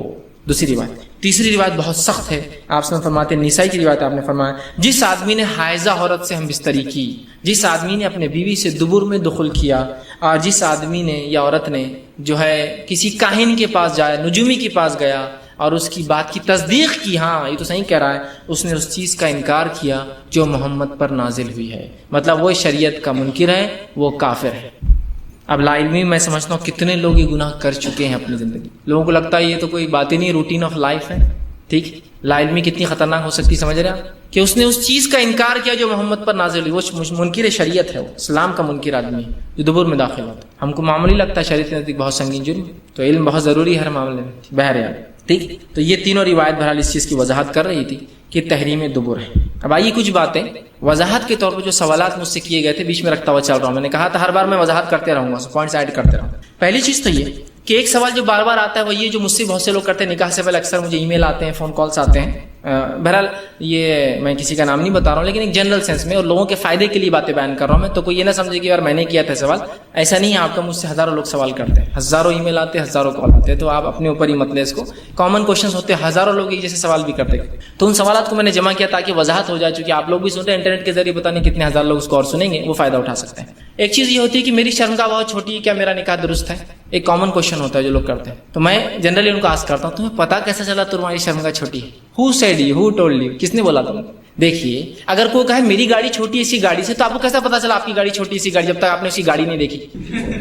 کامن ہے. کوئی اگر یہ کہے کہ میری شرمگاہ چھوٹی ہے, تو میرا بیسک کوشچن ہے کس نے کہا آپ سے؟ یہ دیکھیے نوجوانوں کے سوالات ہیں, اس لیے میں ان کو جواب دینے کی کوشش کر رہا ہوں, یہ میری خواہشات نہیں ہے. کس نے کہا آپ سے؟ تو اس کا یہ کہاں سے شروع ہوا معلوم آپ کو؟ آپ نے گندی گندی پکچریں دیکھی ہوں گی, آپ نے تصاویر دیکھ لی ہوں گی, یا کچھ لوگ نے دیکھی نہیں ہوں گی لیکن ان کو دکھا دیے گئے, کچھ کو دکھائے نہیں ہوں گے, اچانک نظر پڑ گئی. اب نظر پڑنے سے کیا ہوتا ہے, یہ چیزوں میں انسان بہت محتاط ہوتا ہے. سمجھ لیجیے ایک میگزین تھی کوئی بری, نظر پڑ گئی اور اس میں اس نے دیکھ لیا مرد کی شرمگاہ جو کہ بہت بڑی تھی. اب وہ اپنے آپ کو کمپیئر کر رہا ہے اور یہ سوچ رہا ہے شاید, تو دیکھیے اس کی کوئی حقیقت نہیں ہے. اللہ رب العزت بہتر جانتا تھا آدمی کیسا اور کیسا نہیں ہو. ٹھیک ہے, تو انسان کی, مرد کی شرمگاہ کے سائز ڈزنٹ میٹر, اس سے کوئی فرق نہیں پڑتا طبی اعتبار سے، میڈیکل اعتبار سے. اگر 2.5 انچ 2.5 انچ یا اس سے زیادہ یا 2 انچ سے ابو ہو تو انسان مکمل طور سے جماع کی لذت سیکس کا بینیفٹ بھی اٹھا سکتا ہے اور اس کی اولاد کی پیدائش میں سے کوئی فرق نہیں پڑتا ہے. ٹھیک ہے، تو ایک کامن کوشچن لوگ کرتے ہیں، یہ اس برائی کی وجہ سے، یہ پتہ نہیں کیا کیا دیکھ لیتے ہیں، اس وجہ سے یہ ہوتا ہے اور اپنے آپ کو کمپیئر کرتے ہیں. آپ ان لوگوں کے چکر میں مت جائیے جو پتہ نہیں اینیمیشن اور ایڈیٹنگ کے ذریعے کیا کیا کر کر آپ کو بتا رہے ہیں اور آپ اس چکر میں. اور آج دنیا میں سب سے بگیسٹ جو سیلنگ جو انڈسٹری ہے وہ سیکس ٹوائز ہے. کیوں؟ اس لیے کہ لوگوں کو بتا دے گا تم اس لائق ہی نہیں ہوئی عمل کرنے کے، اس لیے کہ اس کے لیے تو اتنا چاہیے، ایسا چاہیے، ویسا چاہیے. اور قومیں تو برباد ہو ہی گئی، ان کو تو چھوڑ ہی دیجیے. آپ امت مسلمہ کا نوجوان بھی بربادی کی طرف جا رہا ہے. یہ سب نکالیے اپنے ذہنوں سے، یہ سب فطری اعمال ہے. اس کے لیے اللہ رب العزت نے آپ کو فطری طور سے ویسا بنایا. ایک بار ایک شخص نے مجھ سے سوال کیا کہ ایک آدمی کی شرمگاہ بڑی چھوٹی ہے، اس نے ایک بیوی عورت سے نکاح کیا، اس کا کیا معاملہ ہے؟ مطلب تجھ سے سوال کیا اس نے تو کہا نہیں. تو کو فریق ثالث بنایا تو کہا نہیں. تو پھر تو بیچ میں کیوں پڑتا ہے؟ جب وہ راضی اور یہ راضی، تجھے کیا کرنا ہے اس سے؟ What you have to do, تم کو کیا کرنا ہے اس سے؟ ٹھیک. تو وہ خاموش ہو گئے. میں نے کہا ایسے سوال نہیں کرنا چاہیے کسی کی عام زندگی کے تعلق. آپ سے پوچھا اس نے، نہیں مجھ سے کیوں پوچھ رہے پھر آپ اس کے تعلق سے؟ ٹھیک. تو بہرحال اس میں کوئی فرق نہیں پڑتا. یاد رکھیں، تو یہ غلط فہمی اپنے ذہنوں سے مکمل طور سے نکال دیجیے. سیکنڈلی، نہیں میری تو شرمگاہ بڑی چھوٹی ہے، اب اس کے لیے جو ہے پینس انہانسمنٹ پروگرامز چلائے جا رہے ہیں. مطلب شرمگاہ کو کیسے بڑھایا جائے، مختلف پروگرام چل رہے. تو مختلف پروگرام جس میں کھینچ کر لمبا کیا جا رہا ہے. دیکھیے کیا ہوتا ہے، مرد کی شرمگاہ ایک ایسی چیز ہے، ایک ایسا اعضا ہے جس کے اندر ہڈی نہیں ہوتی، جس کے اندر بہت کم مسلس ہوتے ہیں. میجر جو ورک ہوتا ہے اس کے اندر وہ بلڈ پریشر سے ہوتا ہے. پورا خون کا دوران اس کے اندر جانے سے، جنسی خیالات کی وجہ سے، اس سے وہ جو ہے بڑا اور چھوٹا ہوتا ہے. یاد رکھیے، ایک چیز جو بلڈ پریشر سے بڑی اور چھوٹی ہوتی ہے اس کو ایکسرسائز سے بڑا کر سکتے ہیں. ایکسرسائز سے بائسپس بڑے ہو سکتے ہیں، ٹرائسپس بڑے ہو سکتے ہیں، شولڈرز بڑے ہو سکتے ہیں، تھائز بڑے ہو سکتے ہیں، لیکن شرمگاہ نہیں ہو سکتی. یہ میں اس لیے بتا رہا ہوں کہ لوگ ہزاروں روپیے یا ادر لینگویج میں کہوں تو ہزاروں ڈالر ڈال رہے ہیں صرف انہانسمنٹ بڑھانے کے لیے. مختلف آپریشنز کیے جا رہے ہیں. اللہ رحم کرے. فطری چیز کو غیر فطری بنایا جا رہا ہے اور غیر فطری چیز کو فطرت بنایا جا رہا ہے. اس کو ہم کو بہت زیادہ سمجھنا ہے، بالخصوص وہ نوجوان جو ویسٹ میں رہتے ہیں، یو کے ہے، یورپ ہے، امریکہ ہے، ان کو سمجھنے کی بہت زیادہ ضرورت ہے. ٹھیک. تو اس چکر میں بالکل مت جائیے. سب چیزیں، کوئی انہانسمنٹ کی آپ کو ضرورت نہیں ہے، کوئی امپلانٹس کی آپ کو ضرورت نہیں ہے، کوئی آپ کو جو ہے آگمنٹیشنز کی ضرورت نہیں ہے. یاد رکھیے، یہ سمپل ہے، نیچرل اللہ نے آپ کو بنایا ہے اس طرح. آپ دوسری گاڑیوں کو دیکھیں گے تو اپنی گاڑی آپ کو چھوٹی نظر آئیں گی. کوئی ضرورت نہیں آپ کو کسی کو کچھ دیکھنے کی. اللہ نے ہر کسی کو اس لائق بنایا اور وہ کر سکتا ہے، سوائے اس کے کہ جس کو بیماریاں ہوں یا جو اب نارمیلٹیز ہو، وہ ایک الگ چیز ہے. اس کے بارے میں ہم ڈسکس کر سکتے ہیں کبھی، لیکن بہرحال یہاں ضرورت نہیں ہے اس کی. ٹھیک. بہرحال سیکنڈ چیز وہ یہ ہے جو سوال مجھ سے اکثر لوگ کرتے ہیں، صحبت کا وقت. کچھ لوگ سوال کرتے ہیں صحبت کا کتنا وقت ہو سکتا؟ میں نے کہا اپنی گھڑی آپ لگا لو. ہاؤ کین آئی مطلب میں کیسے؟ اس میں جنس، نسل، غذائیات، فزیکل اسٹرکچر، سب چیز کا فرق ہوتا ہے نا. نسلی اعتبار سے کچھ لوگ ایسے ہوتے ہیں، کچھ لوگ کھانے پینے کے اعتبار سے ویسے ہوتے ہیں، کچھ لوگ ان کا ماحول، ان کا سماج ان کو ویسا بنا دیتا. سمجھ رہے؟ تو ہاؤ کین آئی، میں کیسے ایکسپلین کر سکتا ہوں یہ چیز؟ اور یہ پوچھنا بھی نہیں چاہیے. لیکن ہوتا کیا پھر اس کے پیچھے ریزن، وہ فلاں پکچر میں ایک آدمی جو شروع ہوا تو آدھا گھنٹے تک شروع تھا. سبحان اللہ. آپ نے وہ دیکھ لی، اب آپ اپنے آپ کو اس سے کمپیئر کریں تو آپ تو وہاں کہیں بھی فٹ نہیں ہو. تو یاد رکھیے یہ سب فالتو چیزیں ہیں. یاد رکھیے یہ سب ایب نارمیلٹیز ہے جو آپ کو بتائے جا رہے ہیں فلموں کے ایڈیٹنگ کے اعتبار سے. آپ کو کیا بتاؤ کتنی بار اس کو کیا ہوا تھا بیچ میں جو آپ خالی فلم دیکھ رہے. تو یہ سب چیزیں، یہ برائی دیکھیے، اس برائی نے کیا کیا امت کو آج نقصان نہیں پہنچا دیا. ایسے سوال لوگ کر رہے ہیں. اور آدمی اپنے آپ سے خود مطمئن نہیں ہے اپنی بیوی کے ساتھ رہ کر. وہ چھوڑی اس کی بیوی کیا بول رہی ہے، اس کو وہ خود ہی مطمئن نہیں ہے، میرے کو ہی لگ رہا ہے ایسا، میرے کو ہی لگ رہا ہے ایسا. اور اس کی سوشل لائف، اس کی اسپیشلی میرج لائف برباد ہوتے جا رہی، ہر دن ڈیگریڈ، برباد ہوتے جا رہی. اس کا کوئی فکس وقت نہیں ہے. یہ انسان، اس کا سماج، اس کی نسل سے فرق پڑتا ہے. یاد رکھیے. اور اس کے حالات اور اس کی غذائیات ڈیپینڈ. ٹھیک. سیکنڈ، یہ کلیریفیکیشن میں دے رہا ہوں. تو یہ پورنوگرافک پکچرز کو چھوڑیے، ورنہ یہ آپ کو پتہ نہیں کیا کیا ایگزامپل دے کے برباد کر دیں گے. تھرڈ چیز یہ ہوتی ہے، مردوں میں تو بہرحال یہ جذبہ پھر بھی سمجھ میں آتا ہے، غلط ہے لیکن سمجھ میں آتا ہے کہ بھائی مرد چاہتا ہے کہ اپنی قوامیت، اپنی بڑائی وہ کرنے کے لیے وہ کریں. عورتیں بھی اس سے بھے پڑی ہے آج، اس لیے میں خاص طور سے یہ پوائنٹ میں رکھ رہا ہوں. عورتیں بھی بھے پڑی ہے اور ان کو بھی اپنی شرمگاہ کے تعلق سے بہت احساس کمتری ہے اور مختلف قسم کے آپریشنز کروائے جاتے ہیں. اگر آپ کو نہ پتا تو الگ بات ہے، لیکن دس از کامن، اتنا کامن ہے کہ آپ کو اندازہ نہیں ہوگا. بہرحال چونکہ میں فیلڈ میں ہوں، میں جانتا ہوں، میں لوگوں سے بات کرتا ہوں، بہت سے ڈاکٹرس میرے پہچان کے، اور چھوٹے شہر بہت بڑے بڑے کام کرتے بڑے شہروں کی بات آپ کو یاد رکھنی چاہیے. بہرحال آپریشنز ہوتے ہیں. تو کبھی بھی چھوٹے سٹیز میں جاتے, کوئی امریکہ جا کے نہیں کرائیں گا, تائیوان ضرور جائیں گے یہ کام کے لیے, اس لیے کہ وہاں کیمرے نہیں لگے ہوئے کہ یہاں یہ سیلیبریٹی آ کے یہ کام کی, لیکن امریکہ جائیں گے تو پھنس سکتا ہے. سمجھ رہے ہیں بات کو؟ تو چھوٹے سٹیز میں جاتے ہیں, اور ایسے ماہر ڈاکٹرز ہر سٹی میں آج موجود ہے. چھوٹے چھوٹے سٹیز کو اپنا وہ مقام بنا دے تاکہ کم لوگوں کو پتہ چلے یہ لوگ آگے فلاں کرتے ہیں. جو ہیرو ہیروئنس کو آپ دیکھ رہے ہیں ٹی ویوں کے اوپر جو مختلف کام کر رہے ہیں فحاشی, یہ ان کے نیچرل بیوٹی نہیں ہے میرے بھائی, اس کو سمجھیے آپ. تو ان لوگوں کو دیکھ کر عورتیں بھی ہماری مائل ہو رہی ہیں اور مختلف قسم کے آپریشنس کی طرف جا رہی ہیں, جس کے اندر بالخصوص شرمگاہ کے تعلق سے, اگلے حصے کے تعلق سے عورت جو ہے اس میں احساس کمتری میں کہ یہ بھی پکچروں کا اور ٹی وی کا نتیجہ آتا ہے کہ مجھے فلاں, اللہ رحم کرے, اللہ معاف کرے, ویسا چاہیے چونکہ وہ عورت ویسی ہے. اور مختلف چیزوں کو بتایا جا رہا ہے کہ ایسا ہو تو you are perfect, else you are imperfect. تم ایسا ہے تو پرفیکٹ ہے, ورنہ تم پرفیکٹ نہیں ہے. ارے یہ تو ان لوگوں کے لیے جو دن اور رات مختلف کھانوں کو چکتے ہیں. شریعت میں صرف ایک مرد ایک عورت کے ساتھ ہے. یہ وہ دنیا نہیں ہے جہاں ہر آدمی چاہ کر آپ کو چکر جائیں گے, جو بتائیں گے کیا چوائس اور کیا اس کے لائکس اور ڈس لائکس. آپ سمجھیے اس چیز کو. ایک مسلم مرد صرف ایک عورت کو شادی کرے گا, ملیں گا, ایک سے 2 3 4 سے ملیں گا, اس کے علاوہ اس کو نالج ہی نہیں کتنی 5th اور 6th اور 7th کیا ہوتا ہے. سمجھ رہے ہیں؟ اور ایک عورت کو صرف ایک ہی مرد معلوم ہے, اس کے علاوہ اس کو معلوم ہی نہیں, تو اس کو کیسے پتا چلے گا بڑا اور چھوٹا کیا ہوتا ہے اور ایسا اور ویسا کیا ہوتا ہے. سمجھیے اس چیز کو. تو اس کے لیے بھی پروگرامز کیے جاتے ہیں اور مختلف قسم کی سرجریز کی جاتی ہے. اس معاملے میں جو عورتوں کو نصیحت کروں گا یہ ہے, صرف ایک قسم کی سرجری آپ کے لیے جائز ہے, جو کہ نبی اکرم صلی اللہ علیہ وسلم نے آپ کو اجازت دی. آپ میکسیمم اگر چاہتی ہے تو صرف ختنہ کروا سکتے ہیں. اب بہت سے لوگ ہاں یہ کیا ہے ختنہ, ٹھیک. تو بہرحال عورت کی شرمگاہ کے اگلے حصے کا کچھ حصہ ایسا ہوتا ہے جو مرد کے جیسا فور سکن ہوتی ہے. مرد کی شرمگاہ کے آگے ایک جلد ہوتی ہے, جو پیدا ہوتا ہے تو جلد سامنے لٹکی ہوئی ہوتی ہے, جس کو ختنہ کے ذریعے کاٹا جاتا ہے. اسی طرح عورتوں کی شرمگاہ کے اندر 2 حصے ہوتے ہیں, 2 حصوں کے اندر پھر 2 حصے ہوتے ہیں, اور ایک جلد ہوتی ہے جو دل بہت باہر تک آ سکتی ہے, جیسا مردوں کی آتی ہے. رسول اللہ صلی اللہ علیہ وسلم جب سوال ہوا اللہ کے رسول کیا اس جلد کو ہم کاٹے, اس فور سکن کو, تو آپ نے کہا ہاں مگر زیادہ نہیں, ورنہ تم لذت کھو بیٹھو گے. اس کو کٹ کیا جا سکتا ہے لیکن with in a certain limit, اتنا نہیں کہ اس سے لذت کھو دے آپ.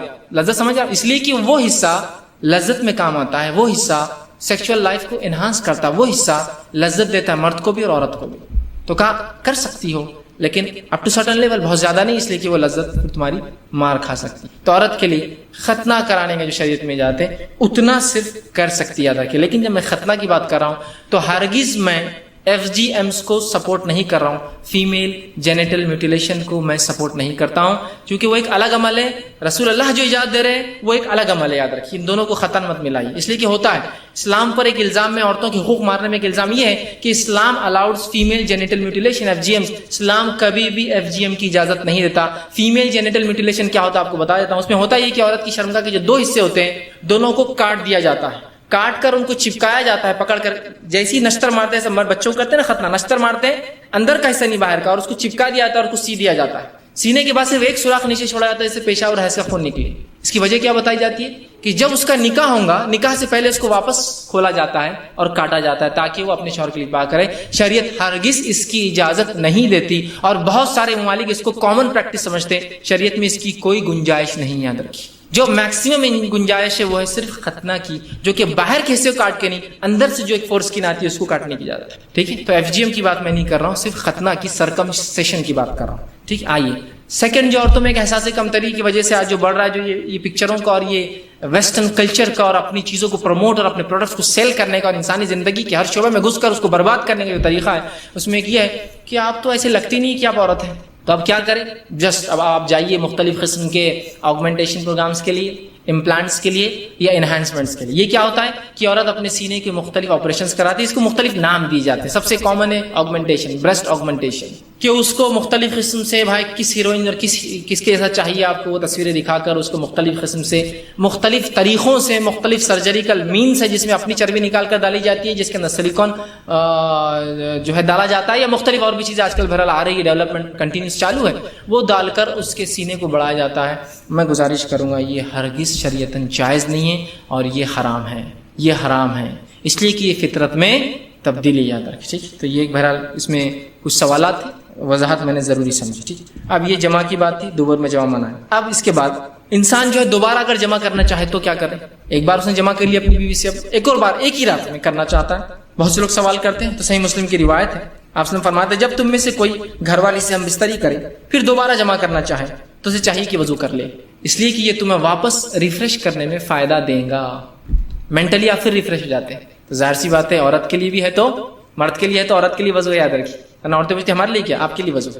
تو مرد اگر بیوی سے ہم بستری کرے اور دوبارہ کرنا چاہے تو جسٹ دونوں وضو کے لیے جائے، اس سے نشاط اور انرجی بڑھ جاتی ہے انسان کے اندر، ٹھیک، انرجی بڑھ جاتی ہے، ٹھیک، تو وضو کر لے، یہ ایک طریقہ ہے آپ کو پھر سے وہ جو اگر ہم بستری کرنا ہے تو وضو کرنا ایک طریقہ ہے۔ اسی طرح غسل کرنا بہرحال لیکن افضل ہے، اگر آپ غسل کر سکتے تو افضل ہے، لیکن ہر بار کسی کی حالت ساتھ نہ دے، پانی، ماحول، معاشرہ، سردی، گرمی، صحت، بہرحال کچھ بھی ہو سکتی ہے، لیکن وضو تو بہرحال میں سمجھتا ہوں مطلب بہت آسان، ٹھیک، آپ جو ہے اس کو کر سکتے ہیں۔ اسی طرح جو ہے جمع کب کرنا افضل ہے، تو آپ نے فرمایا، ترمذی کی روایت ہے، جو شخص جمعے کی رات، جمعرات جو گزر جاتا ہے جمعے کی رات اپنی بیوی کے ساتھ سوئے، صبح اٹھ کر خود بھی غسل کرے اور اپنے بیوی کو بھی کرائے، مطلب رات میں ہم بستری گئے جس کی وجہ سے بیوی پہ بھی غسل واجب ہو جائے، اس کے بعد جلدی سے مسجد جائے، خطبے سے پہلے مسجد میں پہنچے، خطیب کے نزدیک بیٹھے، غور سے اس کی باتوں کو سنے اور پھر گھر لوٹ آئے، تو اس کو ہر قدم کے بدلے، یہ صحیح روایت ہے، 1 سال کے روزے اور 1 سال کے قیام کا ثواب ملے گا، ترمذی کی صحیح روایت ہے۔ تو کب افضل ہے کرنا ہم بستری؟ دیکھیے شریعت بتا بھی رہی ہے آپ کو،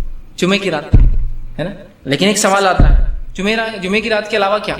دیکھیے اس معاملے میں کوئی ممانعت نہیں، لیکن اب ایک انسان ہے وہ روز نہیں چاہتا ہے، مہینے میں بھی نہیں چاہتا تو کم از کم جمعے کو، تو اس لیے کہ اس سے ہوگا یہ کہ آپ اس ثواب کے مستحق ہوں گے، لیکن صحت، معاشرت، طبیعت یہ ہو سکتا ہے، بڑھاپا، بیماریاں الگ بات ہے، لیکن جو کر سکتا ہے ضرور کرے، اس لیے کہ اس سے بینیفٹ کتنے دیکھیں نا، ثواب دیکھیے نا، سال کے روزے اور سال کا قیام، ٹھیک، تو بہرحال چاہے تو اٹھا سکتا، ٹھیک ہے۔ اسی طرح جو ہے انسان اگر جمع کر لے تو جو ہے اس کے بعد جو ہے غسل کرنا واجب ہے، یاد رکھیے، ٹھیک، غسل کرنا اس لیے کہ اس کے بعد اس کو عبادتیں کرنا ہے، بہت ساری نمازیں ہیں وہ، ٹھیک، اس کو غسل واجب ہے، ٹھیک، اور یہ افضل ہے، یاد رکھیے کہ وہ سونے سے پہلے غسل کر لے، ٹھیک، اگر سونے سے پہلے غسل نہ کر سکے تو اٹھنے کے بعد غسل کرے، یہ دونوں ہی باتیں رسول اکرم صلی اللہ علیہ وسلم سے ثابت ہے، یاد رکھیے، ٹھیک۔ اسی طرح میاں بیوی اکٹھے غسل بھی کر سکتے ہیں، یاد رکھیے، اکٹھے، اس لیے کہ حضرت عائشہ رضی اللہ عنہا فرماتی، صحیح مسلم کی روایت ہے، نبی اکرم صلی اللہ علیہ وسلم جو ہے میرے ساتھ رات گزارتے، اس کے بعد ہم کو غسل واجب ہوتا، ہم دونوں غسل کرتے، ایک بردت سے کرتے، رسول اللہ صلی اللہ علیہ وسلم جلدی جلدی کرتے، اس لیے کہ بلال رضی اللہ عنہ اذان دے چکے ہوتے تھے فجر، جلدی جلدی کرتے، مطلب اس سے پتہ چلا آپ ہم بستری کے بعد سو جاتے، اس کے بعد اٹھ کے غسل کرتے، ٹھیک، جلدی کرتے تو میں کہتی کچھ پانی میرے لیے بھی چھوڑ دیجیے، اور ہمارے ہاتھ ایک دوسرے کو اس ٹب میں ٹکراتے۔ اسی بات کا بھی ازالہ ہوگا جو لوگ یہ کہتے ہیں کہ عورت کا پانی میں ہاتھ چل جائے تو پانی ناپاک ہو جاتا ہے، یہاں تو آپ سب ساتھ نہا رہے ہیں، ایک ہی برتن میں ہاتھ ڈال رہے ہیں، اور عائشہ کہہ رہی رضی اللہ عنہا کہ میرے ہاتھ سے آپ کے ہاتھ ٹکراتے اور میں کہتی تھوڑا پانی چھوڑ دوں، تو وہ جو کچھ لوگ کہتے ہیں کہ پانی ناپاک نہیں ہوتا عورت کے ہاتھ ڈالنے سے، ٹھیک۔ اسی طرح ایک روایت آتی ہے جو معاویہ بن حیدر رضی اللہ عنہ فرماتے ہیں کہ نسائی کی روایت ہے، میں نے کہا اللہ کے رسول صلی اللہ علیہ وسلم ہم اپنے ستر کن کن سے چھپائے اور کن کن سے کھولے، اور کس سے چھپانا کس سے کھولنا ہے؟ تو آپ نے فرمایا اپنی بیویوں اور اپنے لونڈیوں کے علاوہ سب سے حفاظت کرو، اپنی بیوی اور لونڈیوں کو چھوڑ کر اپنی شرمگاہ کی حفاظت سب سے کرو۔ تو اس سے پتا چلا اگر ساتھ نہاتے ہوئے شرمگاہ بھی دکھ جائے تو کوئی مسئلہ نہیں، لیکن حدیث میں کیا ہے، اپنی بیویوں اور لونڈیوں کو چھوڑ کر شرمگاہ کی حفاظت سب سے کرو، مطلب بیویوں اور لونڈیوں شرمگاہ کی حفاظت نہیں ہے، اگر وہ دیکھ لے تو کوئی مسئلہ نہیں ہے اس کے اندر، جو نہانے میں ہو سکتا ہے دکھ جائے، ٹھیک، اس لیے وضاحت کے لیے میں نے یہ بات بہرحال آپ کے سامنے رکھ دی۔ اسی طرح جو ہے اب انسان نے ہم بستری کی اور سونا چاہتا ہے تو کیا کرے، مطلب غسل نہیں لینا چاہتا ہے، صبح لیں گا فجر سے پہلے غسل لیں گا تو کیا کرے؟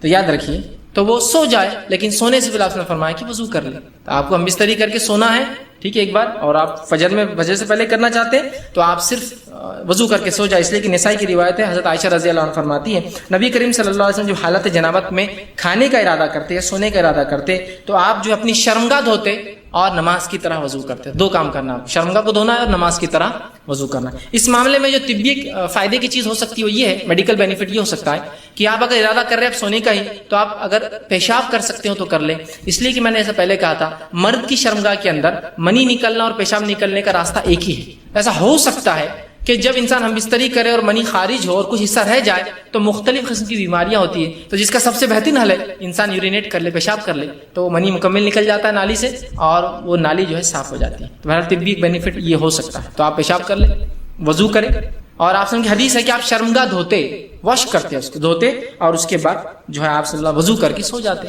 تو آپ میں سے کچھ لوگ یا ہم میں سے کچھ لوگ سونا چاہے تو سو بھی سکتے۔ یہ غلط فہمی کا ازالہ اس حدیث میں یہ ہے، بہت سے لوگ کہتے ہیں کہ جب تک انسان ہم بستری کر کے غسل نہیں کرے گا وہ حرام کاری میں رہیں گا، وہ لعنت میں رہیں گا اور شیطان اس پہ حاوی ہو جائے گا، کوئی بات نہیں ہے، آپ فجر سے پہلے اٹھ جائیے اور کر لیں، اس میں کافی۔ اسی طرح ایک سوال جو ہم بستری کیا صرف رات میں کر سکتے، چونکہ میں رات کی باتیں کر رہا ہوں جب سے نہیں، اس کے تعلق سے کوئی دن اور کوئی رات کی قید نہیں ہے، جیسا کہ ایک روایت آپ نے فرمایا کہ کوئی عورت اپنے شوہر کی اجازت کے بغیر نفل روزے نہ رکھے، دوسری ایک حدیث سنی، آپ نے فرمایا جب کوئی نوجوان کسی عورت کو دیکھے جس کی طرف اس کا دل مائل ہو جائے تو وہ اپنے گھر فوراً جا کے اپنے بیوی سے وہ کام کر لے، اس لیے کہ اس کے پاس جو ہے اس عورت کے پاس اس کے پاس بھی وہی ہے، تو ظاہر سی بات ہے ہر بار رات میں دیکھ کے نہیں آئیں گا، دن میں بھی دیکھ سکتا اور آ جائے گھر پر، ہے نا۔ اس سے میں جو بات نکال رہا ہوں وہ یہ ہے پہلی کہ روزے نفل روزہ عورت مرد کی اجازت سے مطلب اپنی شوہر کی اجازت کے بغیر نہ رکھے، کیوں؟ اس لیے ہو سکتا ہے اس کو ضرورت محسوس ہو اور آپ روزے سے تو مشکل ہو، پوچھ لے، اس سے پتہ چلا دن میں بھی کر سکتا ہے۔ دوسری روایت وہ جس میں آپ نے فرمایا جب کسی لڑکی کو دیکھے اور انسان کا دل اس طرف جائے تو فوراً اپنے گھر جائے، اس لیے کہ جو اس کے پاس ہے اس کی بیوی کے پاس بھی ہے، اس سے پتہ چلا دن میں بھی کی جا سکتی ہے، لیکن رات میں بھی آپ کر سکتے ہیں، اور بہتر ہے اس لیے کہ انسان تمام مصروفیات سے فارغ ہو کر رہے، لیکن پھر بھی شریعت نے کوئی پابندی نہیں لگائی تو میں کون ہوتا ہوں پابندی لگانے والا، لہٰذا آپ کو اس کی اجازت ہے۔ تو یہ سوال کب کر سکتے، دن رات صبح اور شام، آپ کے لیے کوئی مسئلہ نہیں ہے، بس آپ اپنی نمازوں کی احتیاط اور پابندی کا دیکھیے کیا معاملہ ہے کہ غسل کرنے کا وقت ملے، نمازوں کو جانے کا آپ کو وقت ملے، وہ بہرحال آپ کا اپنا معاملہ ہے، ٹھیک ہے۔ اس کے علاوہ جو ہے وضو کے تعلق سے جو بات آتی ہے وہ یہ ہے کہ وضو کرنا جو ہے سونے سے پہلے یہ سنت موقدہ ہے، یاد رکھیں۔ اس کے علاوہ حضرت عائشہ رضی اللہ عنہ اس تعلق سے فرماتی ہے، کہتی ہے آپ صلی اللہ علیہ وسلم جنابت کی حالت میں رات گزارتے، اتنے میں حضرت بلال تشریف لاتے اور اذان کہتے اور آپ کھڑے ہوتے اور غسل فرماتے، میں ان کے سر سے پانی گرتا ہوا دیکھتی، رسول اللہ کو دیکھتی نہاتے ہوئے کر دیکھتی تھی کہ آپ تشریف لے جاتے، کچھ دیر بعد مجھے آپ کی آواز فجر نماز کی سنے آتی دیتی، پھر آپ روزہ رکھتے۔ اس سے پتہ چلا ایک آدمی رمضانوں میں اپنی بیوی سے ہم بستری کر سکتا ہے، اس کے سو کر سحر سحر جنابت کی حالت میں کر سکتا ہے، لیکن وضو ضروری ہے، وضو کہ تو کھانے اور سونے سے پہلے رسول اللہ شرمگاہ دھوتے وضو کرتے، وضو کر کے آپ کھانا کھا سکتے ہیں، مطلب سحر کر سکتے ہیں، اس کے بعد غسل کر کے آپ فجر کے لیے جائیے۔ تو بہت سے لوگ سوال کرتے ہیں کہ رمضان میں کیا، تو پتہ چلا رمضان میں بھی ہم بستری حلال ہے، یہ بات اس لیے میں نے خاص رکھی، بہت سے لوگ کہتے ہیں رمضان میں ہم بستری کریں تو اولاد نافرمان پیدا ہوتی، اس لیے کہ یہ فرمانبرداری کا مہینہ ہے اور آپ شادی کر رہے ہیں رات میں یہ کر رہے تو اس سے کیا فرمانبرداری ہوئی۔ ایک بار میں چھوٹا تھا جب میں نے بات سنی تھی، کچھ خواتین بیٹھی تھی اور کہا کہ ایک آدمی کا نکاح ہوا، اس کا نکاح ہوا 26 کے اثر میں، مطلب 26 رمضان کی اثر میں، مطلب رات میں قدر ہندوستان کے اعتبار سے اس رات قدر تھی، ٹھیک، ویسے قدر تو 21 23 25 27 اور 29 میں سے ایک ہے، لیکن ہندوستان میں 27 ہے۔ تو عورتیں آپس میں بات کری آج کیا کریں گی، یہ دونوں عبادت کریں گے یا کیا کریں گے آپس میں، تو اسی پر عبادت میں کہاں دن لگنے والا ان کا، بولے آج رات میں، آج تو گئی اس کی رات برباد ہوگی، لیکن اس کی اولاد نافرمان ہوگی۔ دوسری بولنے لگی نہیں صرف اولاد نافرمان نہیں، ان کی دیکھنا تھوڑے دن میں طلاق ہو جائیں گی، عبادت کے مہینے میں شادی طلاق ہو جائیں گی ان کی۔ استغفر اللہ۔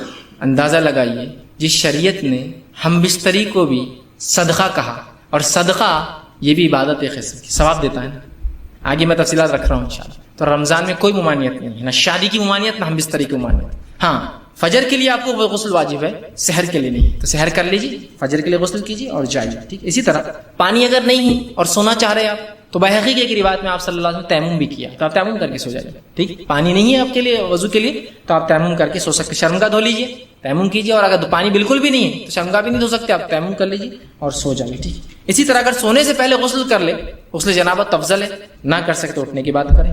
اب انسان ہم بستری کب نہیں کرے گا، کہاں نہیں داخل ہوں گا بتا دیا، اب کب ہم بستری نہیں کریں گے، یہ حلال عمل کب نہیں کریں گے، مطلب حلال عمل حلال جگہ پر کب نہیں کریں گا، وہ حلال عمل حرام جگہ پہ تھا جو دبر میں تھا۔ اب حائضہ عورت سے جماع کرنا حرام ہے، ٹھیک، حائضہ عورت سے، یہ مسئلہ بہت سے لوگوں کو پتہ نہیں ہوتا ہے، اور لوگ حائضہ عورتوں سے جماع کر لیتے ہیں ہم بستری، یہ بہت سنگین جرم ہے۔ یاد رکھیے نبی اکرم صلی اللہ علیہ وسلم کی اس تعلق سے بہرحال قرآن نے خود کہا اور فرمایا، جو ہے سورہ بقرہ سورہ نمبر 2 اس کی آیت نمبر 222 میں اللہ نے فرمایا اور کہا وَيَسْأَلُونَكَ عَنِ الْمَحِيضِ، یہ تم سے سوال کرتے ہیں حیض کے تعلق سے، قُلْ هُوَ أَذًى فَاعْتَزِلُوا النِّسَاءَ فِي الْمَحِيضِ وَلَا تَقْرَبُوهُنَّ حَتَّى يَطْهُرْنَ۔ اللہ رب العزت فرماتا اور کہتا ہے یہ لوگ آپ سے حیض کے بارے میں سوال کرتے ہیں، کہہ دیجئے کہ گندگی ہے، حیض کے دنوں میں تم عورتوں سے الگ ہو جاؤ، ان کے قریب نہ آؤ یہاں تک کہ وہ پاک ہو جائے، ٹھیک ہے۔ تو حیض کی حالت میں آپ ہم بستری نہیں کر سکتے جب تک کہ وہ پاک نہ ہو جائے، وہ یہ ہے کہ آپ جو ہے غسل کر لیں اور اس کے بعد ہم بستری کریں۔ ایسا حائضہ عورت ہے، حیض ختم ہوا غسل کر لے، بینیفیشل زیادہ فائدہ مند ہے، ٹھیک۔ اسی طرح حائضہ عورت سے اگر کوئی جماع کر لے تو یہ حرام ہے، اس کی دلیل میں نے آپ کو پہلے رکھ دی تھی، آپ صلی اللہ علیہ وسلم نے فرمایا جو شخص حائضہ سے ہم بستری کرے، دبر میں داخل ہو اور کاہن کے پاس جائے، اس نے اس چیز کا انکار کیا جو محمد صلی اللہ علیہ وسلم پر نازل ہے، کتنا سخت جرم ہے۔ دوسرا، جو حیض کی حالت میں بیوی سے ہم بستری کرے، اس کا کفارہ آدھا نصف دینار یا 1 دینار ہے، دینار، اور دینار سونے کا سکہ ہوتا تھا، اور 1 دینار 4 گرام کا اور نصف دینار 2 گرام سونا ہوتا ہے، تو یہ صدقہ دینا پڑے گا، 2 grams آف گولڈ اور 4 grams آف گولڈ، ٹھیک۔ اگر آپ نے یہ کام کیا کہ آپ نے بیوی سے اس حالت میں ہم بستری کی. اگر یہ بھی نہ ہو تو جو کچھ صدقہ کر سکتے کیجیے. ایک غلط فہمی جو ہوتی ہے اس کا ازالہ یہاں کر رہا ہوں ضروری ہے کہ ایک ترمذی کی ایک روایت، لیکن یاد رکھیے یہ روایت صحیح نہیں ہے.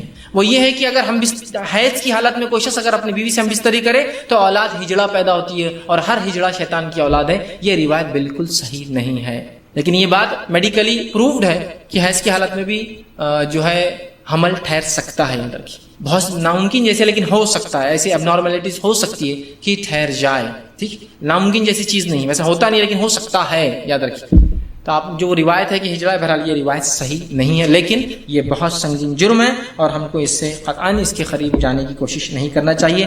جو ہے نسائی کی روایت ہے، عبداللہ بن عباس رضی اللہ عنہ فرماتے ہیں ایک آدمی کے بارے میں روایت نقل کرتے ہیں کہ جو حیض کی حالت میں بیوی سے ہم بستری جمع کرنے کے تعلق سوال کر رہا تھا تو آپ نے فرمایا اس کا کفارہ نصف دینار یا 1 دینار ہے، اور 1 دینار سونے کا 4 گرام کا سکہ ہوتا تھا. ٹھیک ہے. اسی طرح اب حائضہ عورت سے پھر کیا کیا جا سکتا ہے، کہاں تک فائدہ اٹھایا جا سکتا ہے؟ تو آئیے اس کے تعلق سے بات سن لیجیے. نبی اکرم صلی اللہ علیہ وسلم فرماتے ہیں، صحیح مسلم کی روایت ہے، جمع کے علاوہ ان سے سب کچھ کرو. ہم بستری کے علاوہ سب کچھ کر سکتے. دوسری روایت جو بخاری کی آپ نے فرمایا اور کہا رسول اللہ صلی اللہ علیہ وسلم ہم عورتوں کو، مطلب امہات فرما رہی ہے کہ ہم عورتوں کو، مطلب اپنی بیویوں کو رسول اکرم صلی اللہ علیہ وسلم ماہواری کے ایام میں حکم فرماتے تھے کہ وہ اپنا ایزار سختی سے باندھ لے، شرمگاہ کو اچھے سے کپڑے سے چھپا لے، باندھ لے، اور پھر اس کا خاوند اس کے لیے لیٹے. اور کبھی کہتے کہ مباشرت جمع کے علاوہ سب کچھ کرے. مطلب خاوند اپنے بیوی کے ساتھ صرف شرمگاہ کو اچھے سے باندھے، اس کے علاوہ تمام فائدہ اٹھا سکتا ہے، بوسو کنار کر سکتا ہے، ساتھ لیٹ سکتا ہے، چھو سکتا ہے، سب کچھ کر سکتا ہے، سوائے ہم بستری کو چھوڑ کر تمام فائدے اٹھا سکتا ہے. اور جو آیت نے کہا تو ان سے دور رہو، وہ دوری سے مراد یہ سیکشول دوری. یاد رکھیے جنس قائم مت، مطلب ہم بستری مت قائم کرو، وہ دوری ہے نہ کہ تو آپ نے یہ عمل کیا اور آپ سے بھی بہت ساری باتیں ثابت ہوتی ہے. ٹھیک. اسی طرح عورت کے پاک ہونے کے بعد انسان جو ہے اس سے کب جمع کر سکتا ہے؟ تو عورت جب پاک ہو جائے، مطلب اس کا حیض کا خون رک جائے، اس کے بعد وہ غسل کر لے تو اس کے بعد بہرحال پھر آپ جو ہے اپنی بیوی سے جو ہے ہم بستری جو ہے بہرحال کر سکتے ہیں. اسی طرح جو ہے نیت میاں بیوی کے نکاح کے اندر کیا ہو. ٹھیک، ایک انسان نکاح کر رہا ہے تو اس کی نکاح کے اندر نیت کیا ہو اپنی بیوی سے جب وہ نکاح کر رہا ہے. ہاں دوسری ایک بات بہرحال چھوٹ گئی تھی، وہ یہ کہ نفاس والی عورت سے بھی ہم بستری کرنا بہرحال جائز نہیں. نفاس مطلب حیض وہ خون ہوتا ہے جو مہینے کے کچھ مخصوص ایام میں آتا ہے، مینسس جس کو کہتے ہیں، اور نفاس وہ خون ہوتا ہے جو اولاد کی پیدائش کے بعد آتا ہے، اور وہ اس کی بھی ایام مختلف ہو سکتے ہیں. عورتوں کے مختلف کیفیات، حالات، فزیکل معاملات کے اعتبار سے وہ 10 دن بھی ہو سکتا ہے اور 40 دن اپ ٹو 40 ڈیز بھی ہو سکتا ہے، لیکن ضروری نہیں کہ 40 ڈیز ہی ہو. تو نفاس اور حیض کی حالت میں وہ نہیں کر سکتا، بس 2 ہی حالت ایسے. ٹھیک. اسی طرح جو ہے شوہر اگر بیوی کو ہم بستری کے بلائے تو بیوی کا کام ہے کہ اس کو انکار قطعا نہ کرے. آپ صلی اللہ علیہ وسلم فرمایا کہ جب اگر تمہارا شوہر تمہیں اونٹ کے اوپر جو ہوتا ہے نا رکھا ہوا ٹریولنگ کرتے، اگر وہاں بھی بلائے ہم بستری کے لیے تو تم کو جانا پڑے گا. تو عورت انکار نہ کرے، اس لیے اگر انکار کریں گی تو اس کے نقصانات پھر بہت سارے ہو سکتے ہیں مرد کو، اور وہ پھر مختلف جگہوں پر آپ کو چھوڑ کر نکل سکتا ہے کہ بھائی اس بیوی سے تو میرا اطمینان نہیں ہو رہا. مطلب شرعی اسے تو الگ بات ہے، آپ بیمار ہیں، آپ کو حیض ہے، آپ نفاس کی حالت میں، شوہر کو نہیں پتا، یا آپ کی تندرستی نہیں ہے، صحت نہیں ہے، آنکھ میں تکلیف ہے، پیر میں تکلیف، وہ الگ بات ہے، آپ نہیں کر، لیکن عام حالت میں وہ انکار نہیں کرنا چاہیے. دوسری روایت میں آپ نے فرمایا اگر کوئی خاوند اپنی بیوی کو بلائے اور وہ انکار کر دے آنے سے تو اس پر جو ہے اللہ کی فرشتوں کی لعنت ہوتی ہے، اور حوریں جو جنت میں اس شخص کے لیے اگر وہ جنتی ہوں گی تو وہ بھی اس پہ لعنت بھیجتی اور کہتی اے خاتون یہ تھوڑے دن کے لیے تیرے نکاح میں، پھر تو ہمارے پاس آنے والا ہے، اسے تکلیف نہ پہنچا. ٹھیک ہے. تو یہ بات بڑی اہم ہے کہ عورتیں خواہ، چونکہ آج کل عورتیں ہوتی ہیں کہ نہیں بھائی میرا دل نہیں ہے، تو ایسا نہیں. اس لیے کہ نکاح کے ایک اہم مقاصد میں سے یہ کہ انسان اپنی تسکین وہ کرے، اور ہو سکتا ہے اس نے باہر کچھ دیکھ لیا ہو، اسے ضرورت ہو اور آپ سمجھ نہیں پا رہے ہو ضرورت کو، تو ضرور جو ہے عورت خام و خواہ ہاں ریزن کوٹ کرے اور اس کے بعد رک جائے، ایک الگ بات ہے، لیکن خام و خواہ اس کو وہ نہ کرے. اسی طرح نکاح میں میاں اور بیوی کی نیت کیا ہو، یہ ہم بستری میاں بیوی کی نیت کیا، یہ بھی ہم کریں. نیت بڑی اہم چیز ہے نا، انما الاعمال بالنیات، اعمال کا انحصار نیتوں پر ہے. تو آئیے ہم دیکھتے ہیں کہ دونوں کا نکاح اگر کر رہے ہیں تو نکاح میں یہ نیت ہو کہ اللہ جو ہم گناہ سے بچنے، حرام سے بچنے اور تیری حلال کردہ چیز کو اختیار کر رہے ہیں، گناہ زنا سے بچنے، حرام کاریوں سے بچنے کہ انسان خود کر لے، اور جو ہے تیری حلال کردہ چیز کو اپنا رہے ہیں، اور اس کے ذریعے نیک اولادیں پیدا ہوں گی جو ہم تیری راہ میں، تیرے دین کی راہ میں جو ہے اس کو جو ہے لگائیں گے. یہ نیت ہونا چاہیے انسان کی ہم بستری سے پہلے، اور اس کا بھی ثواب ہے. آئیے روایت نبی اکرم صلی اللہ علیہ وسلم سے بعض صحابہ نے پوچھا، اللہ کے رسول صلی اللہ علیہ وسلم، یہ مالدار صحابہ، صاحب ثروت لوگ جن کے پاس مال و دولت ہے، یہ نماز پڑھتے ہیں، روزہ رکھتے ہیں، لیکن اس کے علاوہ زکوٰۃ دیتے ہیں، جہاد پہ مال خرچ کرتے ہیں جو کہ ہم سے زیادہ ہوتا ہے. تو آپ صلی اللہ علیہ وسلم کو ذکر بتایا اور کہا یہ ذکر تمہارے لیے صدقہ ہے، اس کا اجر ملے گا.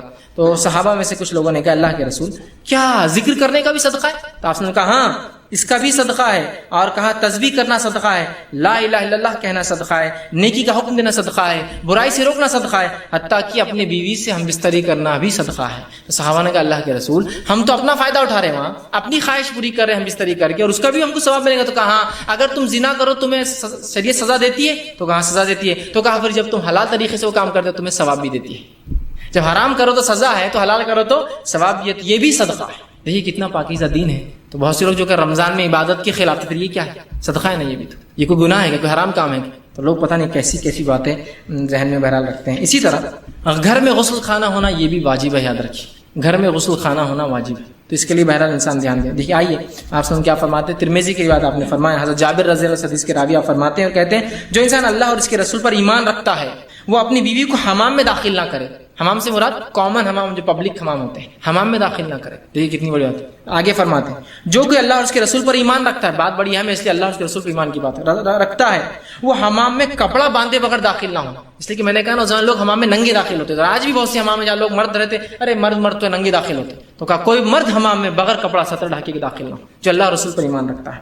پھر آگے فرمایا حمام میں کپڑا باندھے ہوئے داخل نہ ہو، اور جو کہ اللہ اور اس کے رسول پر ایمان رکھتا ہے وہ کسی ایسے دسترخوان پر نہ بیٹھے جس پر شراب رکھی ہوئی. تو عورت کے لیے کامن باتھ روم حرام ہے، مرد کے لیے کامن باتھ روم صرف ستر ڈھک کر حلال ہے. اور شرط ہے کہ وہاں اندر بھی لوگ ستر ڈھکے بھی، ورنہ بولے میں تو ڈھاکا ہوں لیکن وہ تو ننگے ہیں نا، آپ نہیں جا سکتے، وہ تو غلط کام کریں. اس لیے کہ مرد کے لیے مرد کی شرمگاہ دیکھنا ہے، عورت کے لیے عورت کی شرمگاہ بھی دیکھنا حرام ہے. ٹھیک. بہرحال دوسری بات، ام دردہ رضی اللہ عنہا ایک مرتبہ راستے سے جا رہی تھی، رسول اکرم صلی اللہ علیہ وسلم ملے.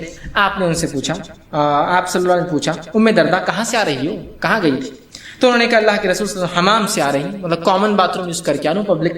تو آپ نے فرمایا اس ذات کی قسم جس کے قبضے قدرت نے میری جان ہے، کوئی عورت ایسی نہیں جو اپنے ماں مطلب والدین اور خاوند ان دو کے حمام کے گھر کے علاوہ اگر اپنے کپڑے اتارے مگر یہ کہ یہ اپنے اور اپنے رب کے بیچ کے سارے پردے چاک کر دیتی، اپنے اور اپنے رب کے بیچ میں سارے معاملات کو ختم کر دیتی. جو عورت اپنے باپ کے گھر کے علاوہ اور اپنے شوہر کے گھر کے علاوہ کپڑے اتارنے کی عورت کو اجازت نہیں ہے.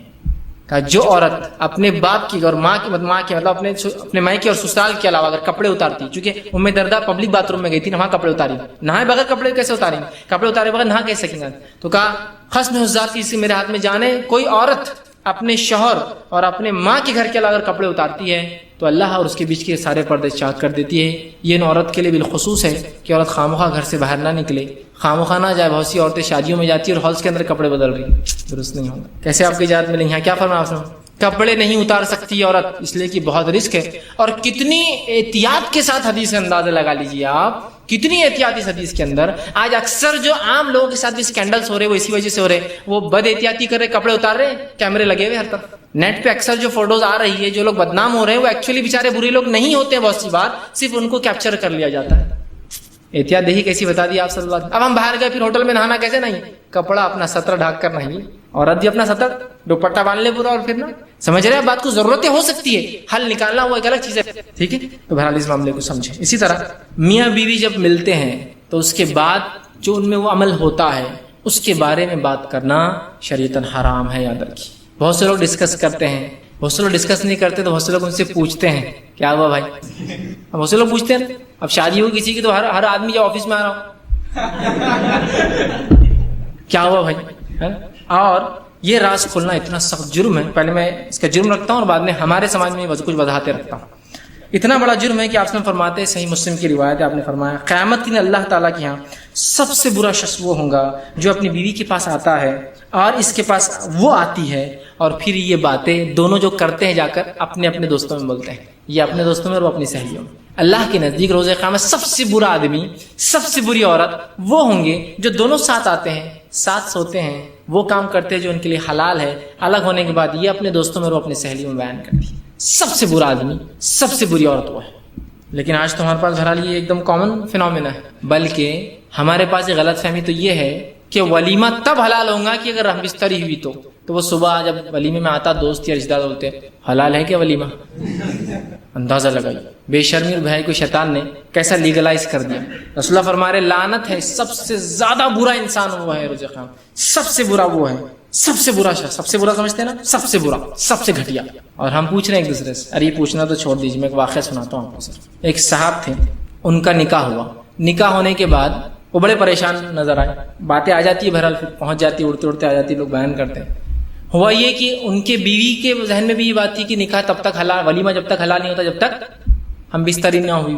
انہوں نے دوسرے دن اپنی والدہ کو شادی کے 1 مہینہ 2 مہینے بعد بول دی کہ جو تم نے کھائے تھے نا ہمارے ولیمے میں آ کے جب حرام تھا بولے.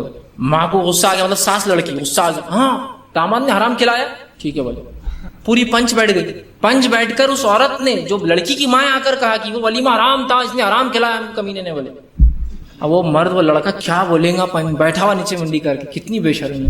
سب سے پہلی چیز یہ بات یاد رکھیے, مرد اور عورت کا جب پہلی بار ملتے ہیں میاں اور بیوی, وہ عمل جس عمل کے تعلق سے آپ پوچھ رہے ہیں وہ ہونے کے بعد ولیمہ حلال ہوا نہیں ہوا, وہ عمل کبھی کبھار پہلی رات ہونا پاسبل ہوتا ہی نہیں ہے. دس از سم تھنگ نیچرل, یہ بہت قدرتی بات ہے. اس لیے کہ میں نے کہا نا, مرد اور عورت کو میکینیکل مشین نہیں ہے کہ یہاں سے لا اور یہاں فٹ کر دیا تو ایگزیکٹلی فٹ ہو جائیں گے. دے آر ناٹ میکینیکل, وہ ہیومن بینگس ہیں, اس میں بہت ساری مسئلے ہوتے ہیں, مصلیحتیں ہوتی ہیں, عمر ہوتی ہے, ایج گروپ فیکٹر ہوتا ہے, جس کو فزیکل فیکٹرز ہوتے ہیں, جسمانی فیکٹرز ہو سکتے ہیں. سمجھ رہے ہیں آپ بات, ان سب کو ہم کنسیڈر کرنا پڑے گا, اس کے بغیر آپ کیسا سوچ رہے ہیں, تو یہ پاسبل ہی نہیں ہوتا. اور ہر آدمی آ کے حلال ہے کہ حلال ہے کہ, اور اس کا دماغ خراب کرتا ہے.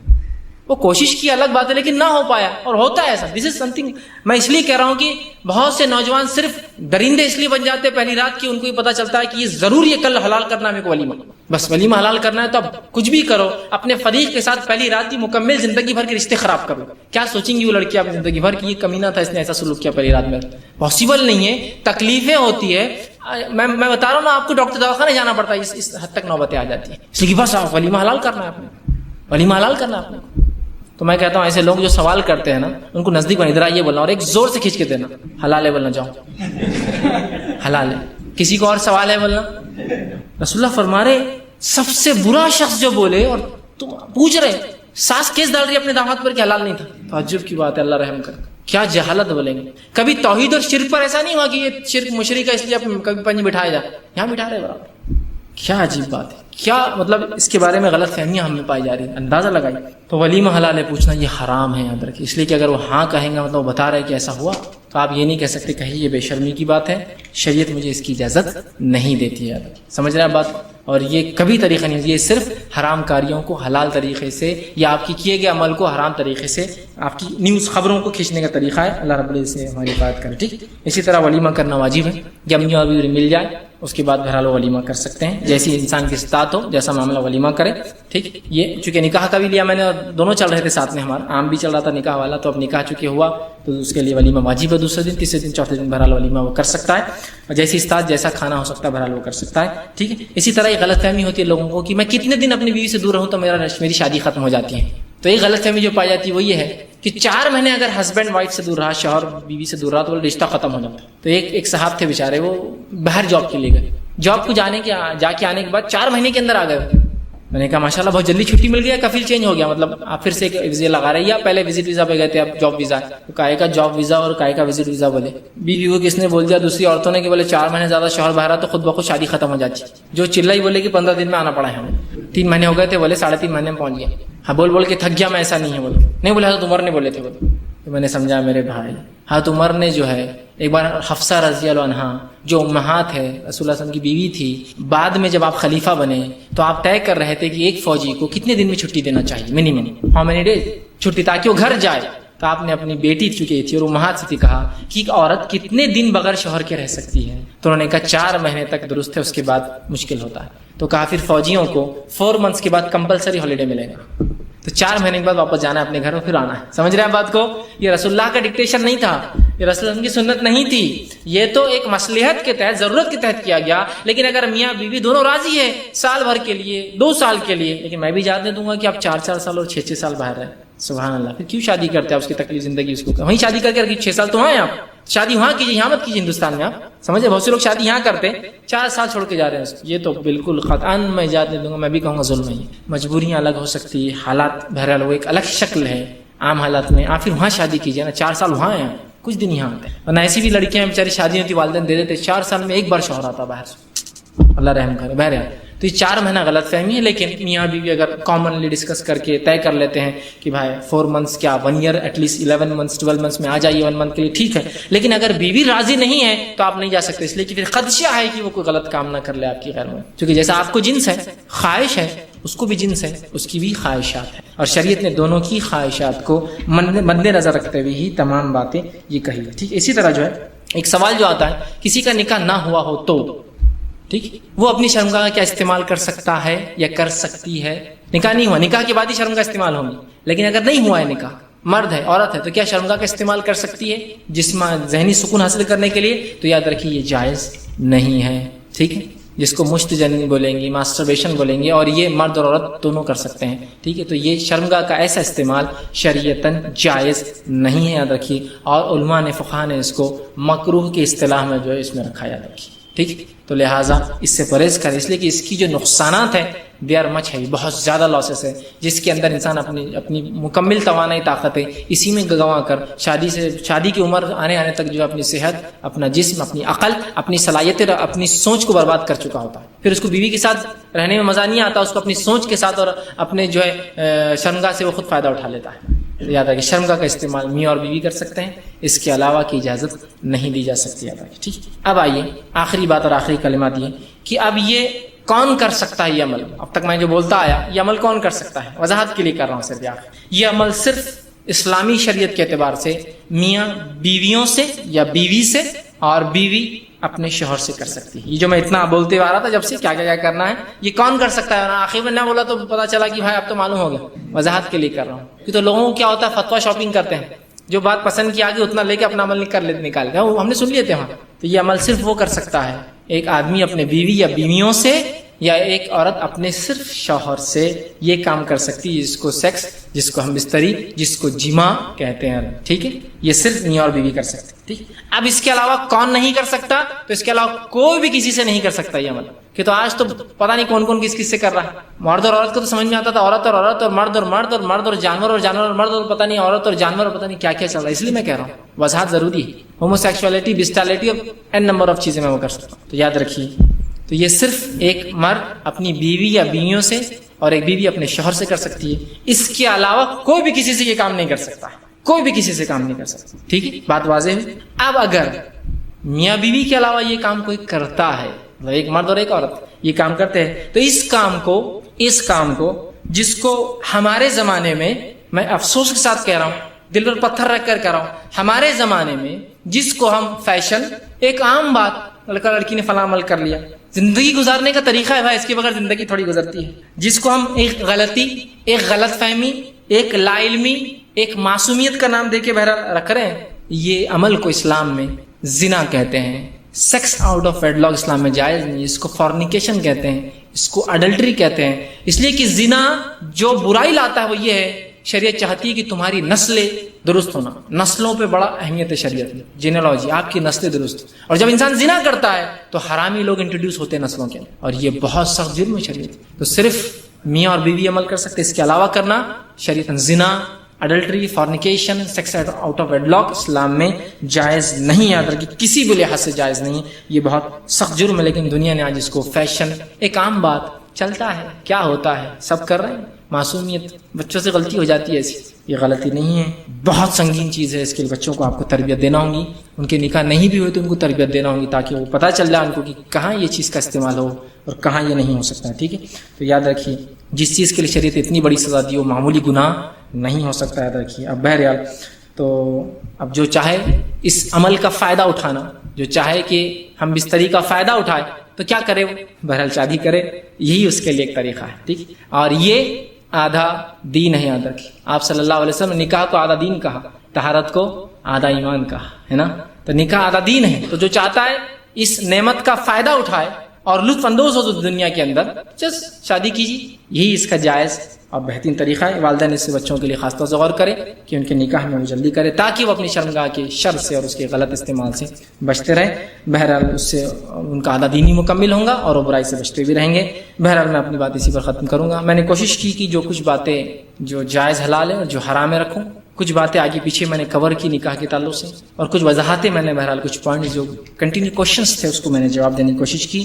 اب بہرحال جو ہے اللہ رب العزت سے دعا ہے آخر میں کہ اللہ سبحانہ تعالیٰ جو کچھ کہا سنا گیا اس پہ عمل کی توفیق عطا فرمائیں. ہم تمام کو زندگی کی ہر شعبے میں شریعت کی اور نبی اکرم صلی اللہ علیہ وسلم کی اتباع کرنے والا بنائے. ہم تمام کے لیے دین اسلام پر چلنا آسان کرے. جو کچھ خطائیں، لرزش اور گناہ اس معاملے ہوں گے اللہ اسے ہم سے معاف کرے، ہم سے دور کرے، ہماری توبہ قبول کرے. جب تک ہمیں زندہ رکھے اسلام اور ایمان پر زندہ رکھے. خاتمہ ہمارا ایمان پر ہو. آخر دعوانا الحمد للہ رب العالمین. سبحان ربک رب العزت عما یصفون والسلام علی المرسلین والحمد للہ رب العالمین. بسم اللہ الرحمن الرحیم. الحمد للہ رب العالمین والصلاة والسلام علی خاتم النبیین والمرسلین. رب اشرح لی صدری ویسر لی امری واحلل عقدۃ من لسانی یفقہوا قولی. کسی نے سوال کیا کہ پہلی رات میں کون سا عمل ایک کے بعد ایک کرے؟ تحفہ، سر پر ہاتھ رکھنا، دعا کرنا، ساتھ میں نماز پڑھنا.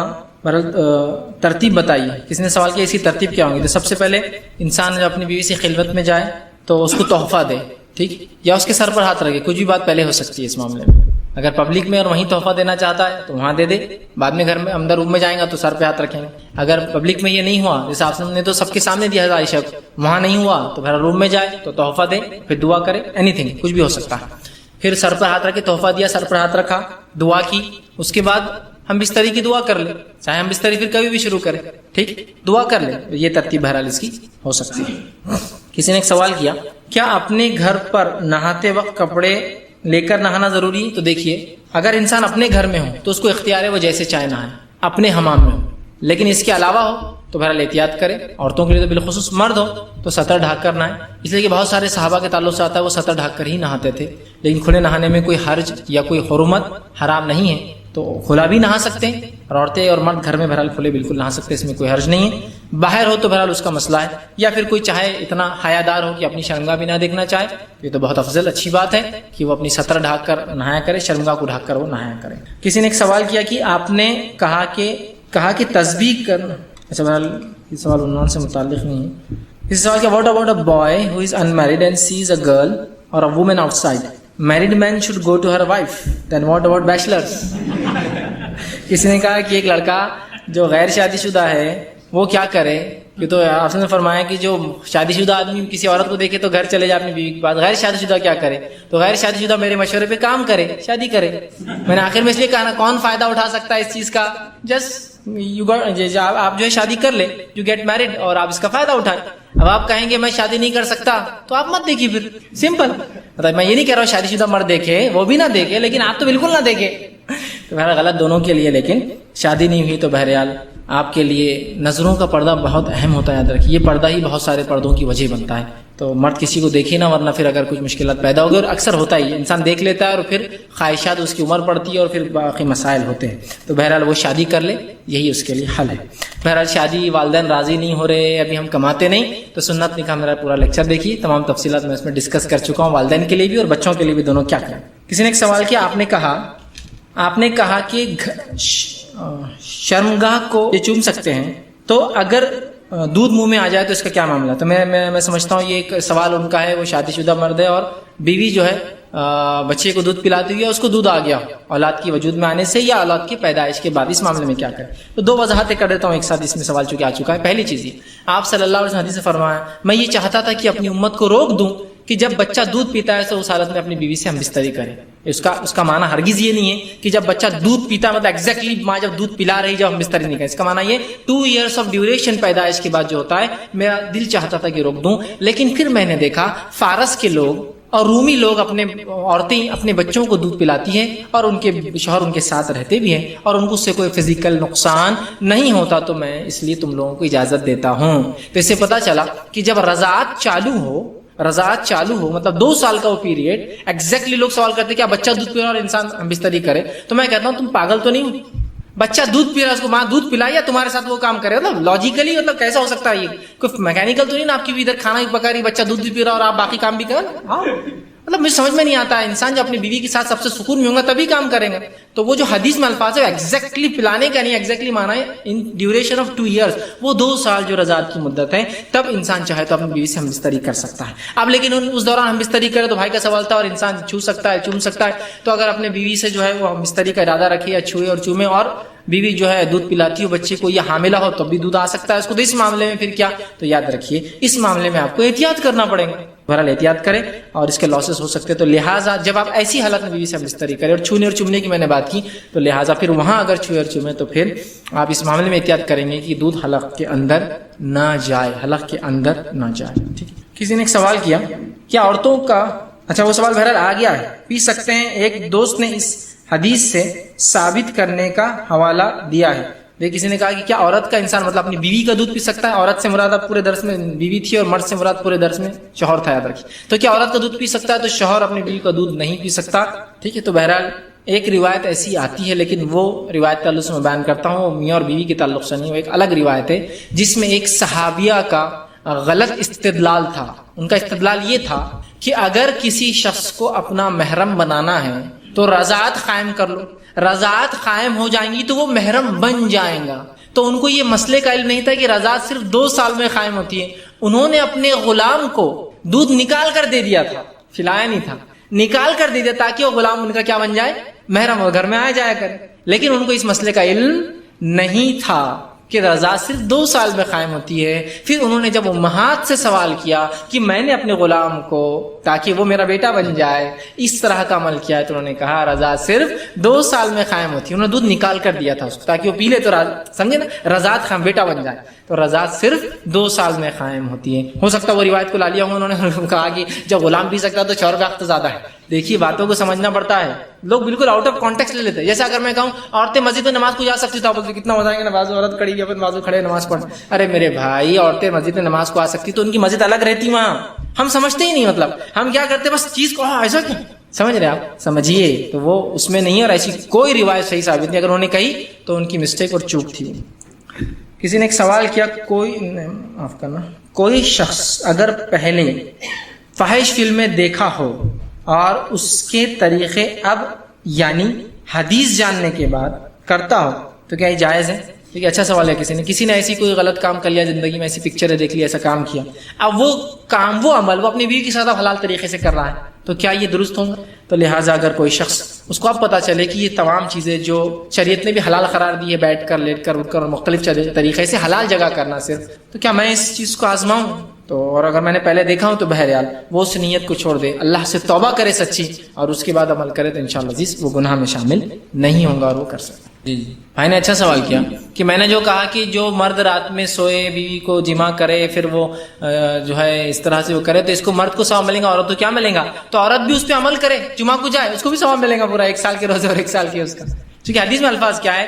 غسل کرے، کروائے، جمعہ کو جائے، خطیب سے نزدیک بیٹھے، اس کو غور سے سنے. عورت کے لیے ہوگا کہ وہ بھی گھر سے جائے، جمعہ کی نماز پڑھے، پہلی صفوں میں بڑھے، کیونکہ خطیب تو دیکھ نہیں رہی ہے، پہلی صفوں میں بیٹھے، اس کو بھی اس کا اجر ملے گا. ٹھیک. تو لہٰذا عورت کے لیے بھی وہاں جانے کا اجر ملے. چونکہ حدیث میں پورے الفاظ ہے، پھر جمعہ کے لیے جائے، خطیب سے غور سے سنے، پھر لوٹ آئے تو اجر ہے. تو لہٰذا عورت بھی جمعہ کو جائے پھر، اور ماشاءاللہ ایسی بہت ساری مسجدیں جہاں جمعہ کو عورت جا سکتی ہے تو جائے، تاکہ وہ دونوں مل کر فائدہ اٹھائے اس ثواب کا. ٹھیک. مطلب اپنا بھی خواہش کی خواہش پوری اور دوسرا فائدہ کا فائدہ. ٹھیک. بہرحال کسی نے ایک سوال کیا، جمعہ کی کتنی مدت کے بعد غسل کیا جا سکتا ہے؟ جمعہ کی کتنی مدت کے بعد، اچھا جمعہ کی کتنی مدت کے بعد غسل کیا جا سکتا ہے؟ تو جمعہ کے بعد بہرحال ہم بستری کے بعد، اسی کوئی مدت نہیں ہے، آپ فجر سے پہلے کریں میکس، جس کو ہم کہہ سکتے ہیں مطلب آپ رات میں جمعہ کیا، جو وقت آپ سو رہے تھے، جو آپ کے پاس ٹائم تھا، اس کے فجر سے پہلے کر لے، بس یہ مدت میں میکس کہہ سکتا ہوں. منیمم کچھ بھی ہو سکتی. ہاں اب اس میں کم از کم کیا مدت کا آپ لحاظ رکھیں، اتنا لحاظ رکھیے کہ مرد کی شرمگاہ سے منی پورا نکل جائے اور اس کے بعد کسی مادے کے نکلنے کا امکان نہ ہو، اس لیے کہ اگر نہانے کے بعد منی نکلے گا تو پھر غسل پھر سے کرنا پڑے گا. ٹھیک. تو اتنی دیر رک جائے جس کے اندر اندازہ ہو جائے. اور منی کی خصوصیت یہ ہوتی ہے کہ وہ پہلے گاڑھا ہوتا ہے اور جیسے ہی وہ ماحول میں آتا ہے اور ملتا ہے تو وہ پگھلنا شروع ہو جاتا ہے، پتلا ہو جاتا ہے. تو شرمگاہ میں اللہ کا فضل یاد رکھیے، ورنہ اگر وہ گاڑھا ہی رہتا تو شرمگاہ سے نکل نہیں پاتا تھا. تو نکلنے کے بعد جو خود بخود پتلا ہو کر باقی چیزیں نکلنا شروع ہو جاتی مادہ، تو بہرحال اتنی دیر آپ رکے رہیں جب وہ پورے نکل جائے، جس کے لیے مختلف وقت ہو سکتے ہیں، انسان اپنے اعتبار سے جانچ لے، آدھا گھنٹہ 1 گھنٹہ، بہرحال وہ ڈیپینڈ ہے، بہرحال میں اس کے بارے میں کوئی واضح یا کلیئر بات نہیں کر سکتا ہوں، اس کے اعتبار کر لے، اس لیے کہ اگر اس نے فوراً کر لیا اور پھر منی نکلا اس کے بعد تو پھر غسل کرنا پڑے گا، ٹھیک ہے، تو پورا منی نکل جائے تو اس کے لیے وہ یہ کام کرے کہ انسان ہم بستری کرے، اور ایسا ہم بستری کرے کہ پیشاب کو کچھ حصہ روک کے رکھے تو ابھی اس نے نہ کیا ہو، اس کے بعد ہم بستری کر لے، ہم بستری ہونے کے بعد اگر اس کو جلدی غسل لینا ہے تو اس کے بعد تھوڑی دیر وہ رکا رہے 15-20 منٹ، جس سے منی پگھل جائے گا، اس کے بعد پیشاب کر لے تو پھر وہ نکلنے کا امکان پورا ہی ختم ہو جاتا ہے، منی بعد میں اس کا غسل کر سکتا ہے، لیکن ویسا نہیں کرے گا تو پھر امکان بڑھ جاتے ہیں کہ منی نکلتا رہے گا بعد میں، تو منی نکلے گا تو غسل نہیں ہوگا، تو رک جاؤ اتنی دیر جتنی دیر میں آپ کو لگتا ہے، اور یہ ڈیپینڈ ہے ہر انسان کے اوپر۔ اگر کسی سے زنا ہو جائے تو اس کی معافی کیا ہے؟ تو دیکھیے زنا ایک بہت سخت جرم ہے، اس کے تعلق سے آپ صلی اللہ علیہ وسلم نے ایک حدیث میں فرمایا کہ وہ لوگ جن کی دعائیں قبول نہیں ہیں تو اس میں سے ایک ہے جو حرام کھائے اور دوسرا ہے جو زانی ہے، زانی کی دعا اللہ قبول نہیں کرتا ہے۔ تو بہرحال اب زنا ہو گیا تو کیا کریں، اس کی توبہ کا کیا ہے؟ تو یہ اللہ سے آپ سچی توبہ کریں، اتنی توبہ کرے اتنی توبہ کرے اتنی توبہ کرے کہ آپ کو لگے کہ یہ توبہ تھی اور واقعی میں سچی ہے، یہ عمل کی طرف دوسری بار نہ جائے رہا، اس کے بعد اللہ عالم، اللہ کے ہاتھ میں یہ ہے، اللہ جس کو چاہتا ہے معاف کر سکتا ہے، جس کو چاہتا ہے بخش سکتا ہے۔ اللہ رب العزت نے قرآن فرمایا ان اللہ لا یغفر ان یشرک بہ ویغفر ما دون ذلک لمن یشاء، اللہ تعالیٰ شرک کو کبھی معاف نہیں کرتا، اس کے علاوہ گناہ چاہے تو معاف کرتا ہے، تو چونکہ شرک تو نہیں ہے اس کے علاوہ گناہ ہے تو اتنی معافی مانگی اتنی معافی مانگی اتنی معافی مانگی کہ لگے کہ بھائی اب یہ ہو گیا۔ اور یہ بات میں نے بہرحال پہلے بھی کہی اپنے درس میں، آج کل زنا اتنا عام ہو چکا ہے، میں کسی بھی الزام نہیں ڈال رہا ہوں، نہ ہی آپ کی توبہ کو میں یہ کہہ رہا ہوں کہ آپ کی توبہ قبول نہیں ہے، میں یہ کہنا چاہ رہا ہوں اس چیز کو ہم اپنے والدین اپنے بچوں کو کیوں نہیں سکھا رہے پہلے؟ یہ بات مشاہدوں میں بار بار آئی ہے کہ کسی خاتون اور کسی سے افیئر تھا، رشتہ کہیں اور ہو گیا اور انہوں نے زنا کرنا بالکل عام سمجھتے تھے کہ اب ان کا حق ہے زنا کرنا، اور پھر شادی کسی اور سے کرتے، سبحان اللہ، کسی کا حق مار کے پھر کسی کو دیتے ہو تم لے جا کر، تم کو ایسا لگے گا جو چیز تمہارے لیے کسی اور کو استعمال کر لے لا کر اس کو دی جائے، لیکن یہ باتیں معاشرے میں دن بدن میں کہہ رہا ہوں عام ہوتے جا رہی ہیں، اور والدین کو بڑی شرم اور حیا آتی ہے، پکچر دکھاتے وقت تو کبھی نہیں آتی ہے، گندے فحش کپڑے پہناتے وقت تو کبھی نہیں آتی، گندی گندی اچھی باتیں ایک دوسرے کو اپنے بستر کی اپنی بیوی بچیوں سے ان سے ڈسکس کرتے نہیں آتی، ہاں طہارت کے مسائل یہ سب باتیں بڑی شرم حیا کی آتی ہے، ٹھیک ہے، جہاں ہونا شرم وہاں بے حیائی اختیار کر چکے ہیں، اور جہاں بولنا چاہیے تھا یہ شرم نہیں ہے وہاں خام و خواہ کی پتہ نہیں شرم کیوں اختیار کرتے، واللہ عالم۔ بہرحال سمجھنا چاہیے، بچیوں کو سکھائیے، ان کو علم نہیں ہے، بچوں کو سکھائیے، ان کو علم نہیں ہے کام میں وہ جا رہے ہیں، ان کو لگ رہا ہے یہ زندگی کا طریقہ ہے، بھائی یہ ہمارا حق تھا ہم کو نہیں دیا گیا لہٰذا ہم کریں گے، سکھائیے، یہ بہت اہم چیز ہے، والدین اپنا حق ادا کرے، بچوں کو اس چیز کا سکھائے، جب بالغ ہو جائے تو اڈلٹ ایجوکیشن ہمارے گھروں میں دیا جانا چاہیے، یاد رکھیے، علم بلوغت جس کو کہیں گے، بالغ ہونے کے بعد کے علوم جو اس کی جس میں تبدیلیاں آ رہی ہیں اس تبدیلیوں کو والدین ڈسکرائب کرے، ایکسپلین کرے، یا کم از کم علماء کے ایسے بیانات ہو تو وہ تو سنا لے جائے۔ بہرحال ہم سے وہ کچھ بھی نہیں ہوتا یار، پتہ نہیں کیوں ہم اس طرح سے بحیث دین کے معاملے ہو چکے ہیں، دنیا کے معاملے کو کہہ دے وہ کتاب لینے سے بچوں کو یہ فائدہ ہوگا تو کہیں سے بھی حاصل کریں گے آپ اس کو، دین کے لیے نہیں بھائی پھکٹ چھاپ کچھ مل جائے، کوئی بیان کر دے رہا ہوگا کوئی ہو جائے ٹھیک نہیں چلتا ہے۔ بہرحال اس کو سمجھے تو آپ اللہ سے اتنی توبہ کرے کہ لگے کہ اللہ نے معاف کر دیا، واللہ عالم، پھر اس کے بعد اللہ کا اور آپ کا معاملہ ہے کتنی سچی آپ کی توبہ تھی اور رب نے آپ کو کس حد تک معاف